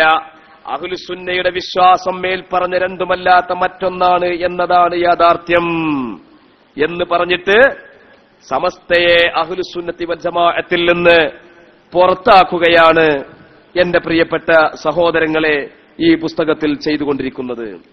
ഇതിന്റെ 165 പേജിലും അല്ലാത്ത പേജിലും ഇരുവിഭാഗം സമസ്തകളും ഈ വിശ്വാസങ്ങൾ കാരണമായി ഈ വിശ്വാസമുള്ള സമസ്തയും ബറേൽവികളും ഉൾപ്പെട്ട സംഘം അഹ്ലുസുന്നത്തി വൽ ജമാഅത്തിന്റെ പുറത്തായിരിക്കുന്നു എന്ന് ഈ പുസ്തകത്തിന്റെ 165 പേജിൽ സമസ്തയെ പറ്റി പറയാം. സുന്നത്തി ജമാഅത്തിന്റെ പുറത്താണ് സമസ്തക്കാര്. ഇനി നിങ്ങൾ നോക്കൂ, നമ്മുടെ കേരളത്തിൽ ഇസ്ലാം കടന്നു വന്നത് ഞാൻ എന്റെ പ്രസംഗത്തിന്റെ തുടക്കത്തിൽ തന്നെ പറഞ്ഞു. ഇസ്ലാം കേരളത്തിൽ കടന്നു വന്നത് നബിയുടെ കാലത്താണ്. അന്ന് കിട്ടിയ വിശ്വാസങ്ങളാണ് ഇന്ന് നമ്മുടെ മുമ്പിലുള്ളത് എന്ന് നമ്മൾ പറയുമ്പോൾ തബ്ലീഗ് ജമാഅത്തിന്റെ ആൾക്കാരെന്താ പറയുന്നത് അറിയോ? ഈ പുസ്തകത്തിലൊരു ചോദ്യം, ഇതിന്റെ 314 പേജിൽ ഒരു ചോദ്യം. എന്താ ചോദ്യം? ബിദ്അത്തിന്റെ ആൾക്കാരായ സമസ്തക്കാര് പറയുന്നുണ്ടല്ലോ നബിന്റെ കാലത്താണ് ഇസ്ലാം കേരളത്തിലെത്തിയത് എന്ന്. ഇതിനെക്കുറിച്ച് നിങ്ങളുടെ അഭിപ്രായം എന്താണെന്നാ ചോദ്യം. കേരളത്തിൽ സ്വഹാബാക്കളുടെ കാലത്ത് തന്നെ ദീനെത്തിയതാണ്, അന്ന് മുതലുള്ള നടപടിക്രമങ്ങളാണ് നാം അനുഷ്ഠിച്ചു വരുന്നത് എന്ന് ബിദ്അത്ത് നടത്തുന്നവർ പറയുന്നുണ്ടല്ലോ. ഇത് എന്റെ പ്രസംഗത്തിന്റെ തുടക്കത്തിൽ ഞാൻ പറഞ്ഞല്ലോ. അപ്പൊ ഇതിനെപ്പറ്റി ഇയാൾ പറയാ സ്വഹാബത്തിന്റെ കാലത്ത് തന്നെയല്ലേ ഷിയാക്കളും വന്നത്, സ്വഹാബത്തിന്റെ കാലത്ത് തന്നെയല്ലേ ഷിയാക്കളും മുതലെടുത്തത്, അതിന്റെ വക്താക്കൾ എല്ലാ പ്രദേശത്തേക്കും ചേക്കേറി അവരുടെ ആചാരങ്ങളെ ആ പ്രദേശങ്ങളിലേക്കെല്ലാം കയറ്റി അയക്കപ്പെട്ടു എന്നാ പറഞ്ഞത്. എന്നിട്ട് അതിനൊരു ഉദാഹരണം പറയാട്ടോ. നമ്മുടെയൊക്കെ പല മിമ്പറുകളിലും മരത്തിന്റെ വാള് അങ്ങനെ വന്നതാകാനാണ് സാധ്യത. ഷിയാക്കൾ കയറ്റി അയച്ചതാത്ര മരത്തിന്റെ വാളെ. പിന്നെ ഇബ്നു അബ്ദുൽ വഹാബിനെ സംബന്ധിച്ച് ഇവരുടെ കാഴ്ചപ്പാടെന്താ? ഇബ്നു അബ്ദുൽ വഹാബാണല്ലോ ഈ കുഴപ്പങ്ങളൊക്കെ ഈ ലോകത്തുണ്ടാക്കിയത്. അയാളെപ്പറ്റി എന്താണ് ഇവരുടെ കാഴ്ചപ്പാട്? തബ്ലീഗ് ജമാഅത്തിന്റെ വീക്ഷണം എന്താണ്? ഇബ്നു അബ്ദുൽ വഹാബ് എന്ന് പറയുന്ന മനുഷ്യനെ സംബന്ധിച്ചുള്ള തബ്ലീഗ് ജമാഅത്തിന്റെ വീക്ഷണം എന്താണ്? ഇതേ പുസ്തകത്തിന്റെ 262 പേജിൽ വളരെ വ്യക്തമായിട്ട് തന്നെ അക്കാര്യം എഴുതി വെച്ചു. എന്താ പറയുന്നത്? ഇബ്നു അബ്ദുൽ വഹാബിന്റെ സമുദ്ധാരണ പ്രവർത്തനങ്ങൾ, ശിർക്ക് ബിദ്അത്തിനെതിരെയുള്ള അദ്ദേഹത്തിന്റെ മസ്ലക്ക്, തൗഹീദിന്റെയും തിരുസുന്നത്തിന്റെയും പാതയിലൂടെ എല്ലാ കുപ്രചരണങ്ങളും മറികടന്ന് 3 നൂറ്റാണ്ടായി ഇരു ഹറമുകളെ അടക്കം സേവന മേഖലകളാക്കാൻ ഭാഗ്യം ലഭിച്ചു മുന്നേറിക്കൊണ്ടിരിക്കുന്നു എന്നാ പറഞ്ഞത്. ഈ കുഴപ്പങ്ങളൊക്കെ ഉണ്ടാക്കി ഇബ്നു അബ്ദുൽ വഹാബിനെ പറ്റിയായി പറഞ്ഞത്. പിന്നെ ഇതില് മൗലിദിനെ പറ്റി എന്താ പറയുന്നത് നോക്കാം. മൗലിദിനെ പറ്റിയും മൗലിദ് ആഘോഷത്തിനെ പറ്റിയും ഈ പുസ്തകത്തിന്റെ 244-ാമത്തെ പേജിൽ പറഞ്ഞത് എന്താണ്? അനുവദനീയമല്ല എന്നതിന്റെ തെളിവായി ഇത്രയും മതി. അതായത് ഖൈറുൽ ഖുറൂനിൽ ആരും അത് ചെയ്തിട്ടില്ല, അതുകൊണ്ട് അനുവദനീയമല്ല എന്നാണ്. താജു സലാത്തിനെ കുറിച്ച് ഇവരുടെ ഒരു ചോദ്യമുണ്ട്. താജു സലാത്ത് അള്ളാഹുവിന്റെ റസൂലിനെ കുറിച്ച് ദാഫിഉൽ ബലാ, വിപത്തുകൾ തടുക്കുന്ന റസൂൽ എന്ന പ്രയോഗം നടത്തിയതിന്റെ പേരിൽ താജു സലാത്ത് എന്ന സലാത്ത് ഇസ്ലാമിക വിരുദ്ധമായ സലാത്താണ് എന്നാണ് അതിൽ പറഞ്ഞത്. എന്നാൽ ഈ എന്റെ ശബ്ദം ശ്രവിക്കുന്ന തബ്ലീഗ് ജമാഅത്തിന്റെ വല്ല പ്രവർത്തകരുമുണ്ടെങ്കിൽ ഞാൻ അവരെ ചിന്തിപ്പിക്കാൻ വേണ്ടി ഒരു കാര്യം പറയട്ടെ. മഹാനായ ഇമാം ഷാഫിഈ റളിയല്ലാഹു അൻഹു ലോകപ്രസിദ്ധമായ കിതാബുണ്ട്, കിതാബുർ റിസാല. ആ കിതാബുർ റിസാലയുടെ ആമുഖത്തിൽ അള്ളാഹുവിന്റെ റസൂലിന് സലാത്ത് ചൊല്ലുന്ന കൂട്ടത്തിൽ നബിയുടെ മേൽ നീ സലാത്ത് വർഷിപ്പിക്കണേ, സലാം വർഷിപ്പിക്കണേ എന്ന് ചൊല്ലിക്കൊണ്ടിരിക്കുന്ന സന്ദർഭത്തിൽ ഇമാം ഷാഫിഈ റളിയല്ലാഹു അൻഹു പറഞ്ഞൊരു കാര്യമുണ്ട്. ആ പറഞ്ഞതിന്റെ ആശയം എന്താണ്? വമാ മിൻ നിഅമത്തിൻ ഹസലത് ലനാ ഫിദ്ദുനിയാ വൽ ആഖിറ വനിഖ്മത്തിൻ ദുഫിഅത് അന്നാ ഫീഹിമാ ഔ ഫീ അഹദിഹിമാ ഇല്ലാ വമുഹമ്മദ് സ്വല്ലല്ലാഹു അലൈഹി വസല്ലം സബബുഹാ. എന്താ പറഞ്ഞത്? എന്താണ് പറഞ്ഞത്? ആ പറഞ്ഞത് മുഹമ്മദ് നബി സല്ലല്ലാഹു അലൈഹി വസല്ലമ തങ്ങളാണ് ഈ ദുനിയാവിലോ ആഖിറത്തിലോ എന്തെങ്കിലും ഒരു നിഅമത്ത് എനിക്ക് ലഭിച്ചാൽ അതിന്റെ കാരണക്കാരൻ, ദുനിയാവിലോ ആഖിറത്തിലോ എന്തെങ്കിലും ഒരു വിപത്തിൽ നിന്ന് എനിക്ക് രക്ഷ കിട്ടിയിട്ടുണ്ടെങ്കിൽ അതിന്റെ കാരണക്കാരൻ മുഹമ്മദ് നബിയാകുന്നു എന്ന് ഇമാം ഷാഫിഈ തങ്ങൾ പറഞ്ഞിട്ടുണ്ടെങ്കിൽ അതേ ആശയം തന്നെയല്ലേ താജു സ്വലാത്തിലുള്ളത്? ആ താജു സ്വലാത്ത് ചൊല്ലി ഇവൻ നരകത്തിലാണെങ്കിൽ ഷാഫി ഇമാമിനെ നിങ്ങൾ നരകത്തിന്റെ എത്ര നമ്പർ സീറ്റിലാ നിങ്ങൾ ഇരുത്തുക? ഞങ്ങളെ ചോദ്യമാണത്. ഷാഫി ഇമാമ് നരകത്തിലിരിക്കട്ടെ, അഹ്മദ് ഇമാമ് നരകത്തിലിരിക്കട്ടെ, മുൻഗാമികളെല്ലാവരും നരകത്തിലിരിക്കട്ടെ, പിന്നെ കുറച്ച് മൗദൂദിയാളി നമ്മൾ അബ്ദുറഹ്മാൻ സലഫിയും അബ്ദുസലാം സുല്ലമിയും അതുപോലെ ഉസൈം അടവൂരും ഫൈസൽ മൗലവിയും നമ്മൾ അബുൽ ഖൈർ മൗലവിയും ഇവലൊക്കെ പാടെ സ്വർഗത്ത് പോയിട്ട് ആ ഹൂർലിങ്ങളായിട്ടൊക്കെ പാടെ കളിച്ചിട്ടേന്നോ? എന്ത് സ്വർഗാണിത്? ഈ ഹൂർലിങ്ങളായിട്ട് കളിച്ചാൽ ഞങ്ങൾ മതി, നിങ്ങളൊക്കെ നരകത്ത് പോയി ഇരിക്കുന്നതാണോ ഈ പറയുന്നത്? ഇങ്ങനെ എന്റെ സഹോദരങ്ങളെ ഈ പുസ്തകത്തിന്റെ 1 മുതൽ കൊടുവിലെ പേജ് വരേക്കുമുള്ള വാദങ്ങൾ നമ്മൾ വായിച്ചു നോക്കുകയാണെങ്കിൽ ഇപ്പൊ മുഅ്ജിസത്തിനെ പറ്റി എന്താ? മുഅ്ജിസത്തുകളെ പറ്റി നബിമാരുടെ മുഅ്ജിസത്ത് അവരുടെ അഭിലാഷമനുസരിച്ച് അവർക്ക് പ്രവർത്തിക്കാനാകും എന്നാണ് അഹ്ലുസുന്നത്തി വൽ ജമാഅത്തിന്റെ അഖീദ. നബിമാർക്ക് അവരുടെ മുഅ്ജിസത്ത് അവരുടെ അഭിലാഷമനുസരിച്ചുകൊണ്ട് പ്രവർത്തിക്കാനാവുമെന്നാണ് അഹ്ലുസുന്നത്തി വൽ ജമാഅത്തിന്റെ അഖീദ. തബ്ലീഗ് ജമാഅത്തിന്റെ അഖീദ എന്താണ്? അഹ്ലുസുന്നത്തി വൽ ജമാഅത്തിന്റെ അഖീദയാണോ തബ്ലീഗ് ജമാഅത്തിന്റെ അഖീദ? ഈ പുസ്തകത്തിന്റെ 159-ാമത്തെ പേജിൽ പറയുന്നത് നിങ്ങളൊന്ന് ശ്രദ്ധിക്കണേ. ഇതിൽ പറയാണ്, മുഅ്ജിസത്ത്, കറാമത്ത് മുതലായവ സ്വന്തം ഇച്ഛപ്രകാരം കാണിക്കാനോ മറഞ്ഞ കാര്യങ്ങൾ ഇച്ഛാനുസരണം അറിയാനോ ഉള്ള കഴിവ് അല്ലാഹു ഒരു നബിയിലും വലിയിലും നൽകിയിട്ടില്ല. മനസ്സിലായോ? മുഅ്ജിസത്തൊന്നും കൊടുക്കുന്നതല്ല എന്നാ അപലവാദം. മുഅ്ജിസത്തൊന്നും കൊടുക്കുന്നതല്ല. ഈ ട്യൂബ് ലൈറ്റിന്റെ മാതിരിയാ. ഈ ട്യൂബ് ലൈറ്റ് ഇപ്പൊ കത്തുന്നത് ഞാൻ കരുത്തി തരണോ? ട്യൂബ് ലൈറ്റിനോട് ഞാൻ പറയാ, നീ കത്തുന്നത് ഞാൻ കരുത്തി തരണോ? ട്യൂബ് ലൈറ്റ് ഒന്നും ഉണ്ടൂല. കെട്ട നിന്നെ ഞാൻ കത്തിച്ചേരണോ? അപ്പോഴും ട്യൂബ് ലൈറ്റ് ഒന്നും ഉണ്ടൂല. കാരണം അയാൾക്ക് ഒരു സ്വാധീനമില്ല. ഞാനിവിടെ സ്വിച്ച് ഓൺ ആക്കുന്നു, അവിടെ കത്തുന്നു, ഓഫാകുന്നു, കത്തുന്നു, അയാൾക്കൊന്നുമില്ല. അതേമാതിരിയാ മുഅ്ജിസത്ത്. മഹാനായ സുലൈമാൻ നബി അലൈഹി ഇസ്ലാമും ദാവൂദ് നബി എന്താ പറഞ്ഞത്? വഊതീനാ മിൻ കുല്ലി ഷൈഇൻ എന്നാ പറഞ്ഞത്. വഊതീനാ മിൻ കുല്ലി ഷൈഇ, ഞങ്ങൾക്ക് മുഅ്ജിസത്ത് നൽകപ്പെട്ടു എന്നാ പറഞ്ഞത്. എന്താ മുഅ്ജിസത്ത് കൊടുത്താ കുഴപ്പം?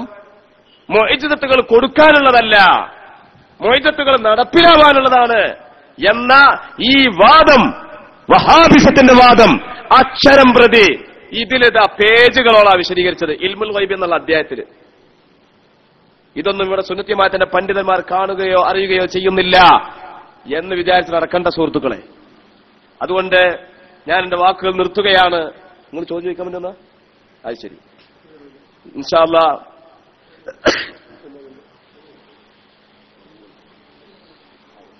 ബഹുമാന്യനായ മുസ്തഫ സറഫി ഉസ്താദ് ഇവിടെ എത്തിയിട്ടുണ്ട്. സംസാരം കുറച്ച് നീണ്ടുപോയെങ്കിൽ നിങ്ങൾ ക്ഷമിക്കണം. അദ്ദേഹം, നിങ്ങൾ അവിടെ ഇരുന്ന ആളല്ലേ? സംശയം ചോദിക്കാനുള്ള ഉദ്യമവുമായിട്ടാണ് വന്നിട്ടുള്ളത്. ഞാൻ വിശദീകരിക്കാൻ ആവശ്യമായ കാര്യങ്ങൾ പറഞ്ഞു തീർക്കുകയാണെങ്കിൽ 1 മണിക്കൂറെങ്കിലും ഇനി ബാക്കി കാര്യങ്ങൾ പറയേണ്ടി വരും. പക്ഷെ നമ്മുടെ സമയക്കുറവ് കാരണത്താൽ നിർത്തുകയാണ്. പിന്നീട് അവസരോചനം നമുക്ക് വിശദീകരിക്കാം. അല്ലാഹു സുബ്ഹാനഹു വ തആല തൗഫീഖ് ചെയ്യുമാറാവട്ടെ എന്ന് ദുആ ചെയ്തു നിർത്തുന്നു. വആഖിറു ദഅവാന അൽഹംദുലില്ലാഹി റബ്ബിൽ ആലമീൻ. അസ്സലാമു അലൈക്കും.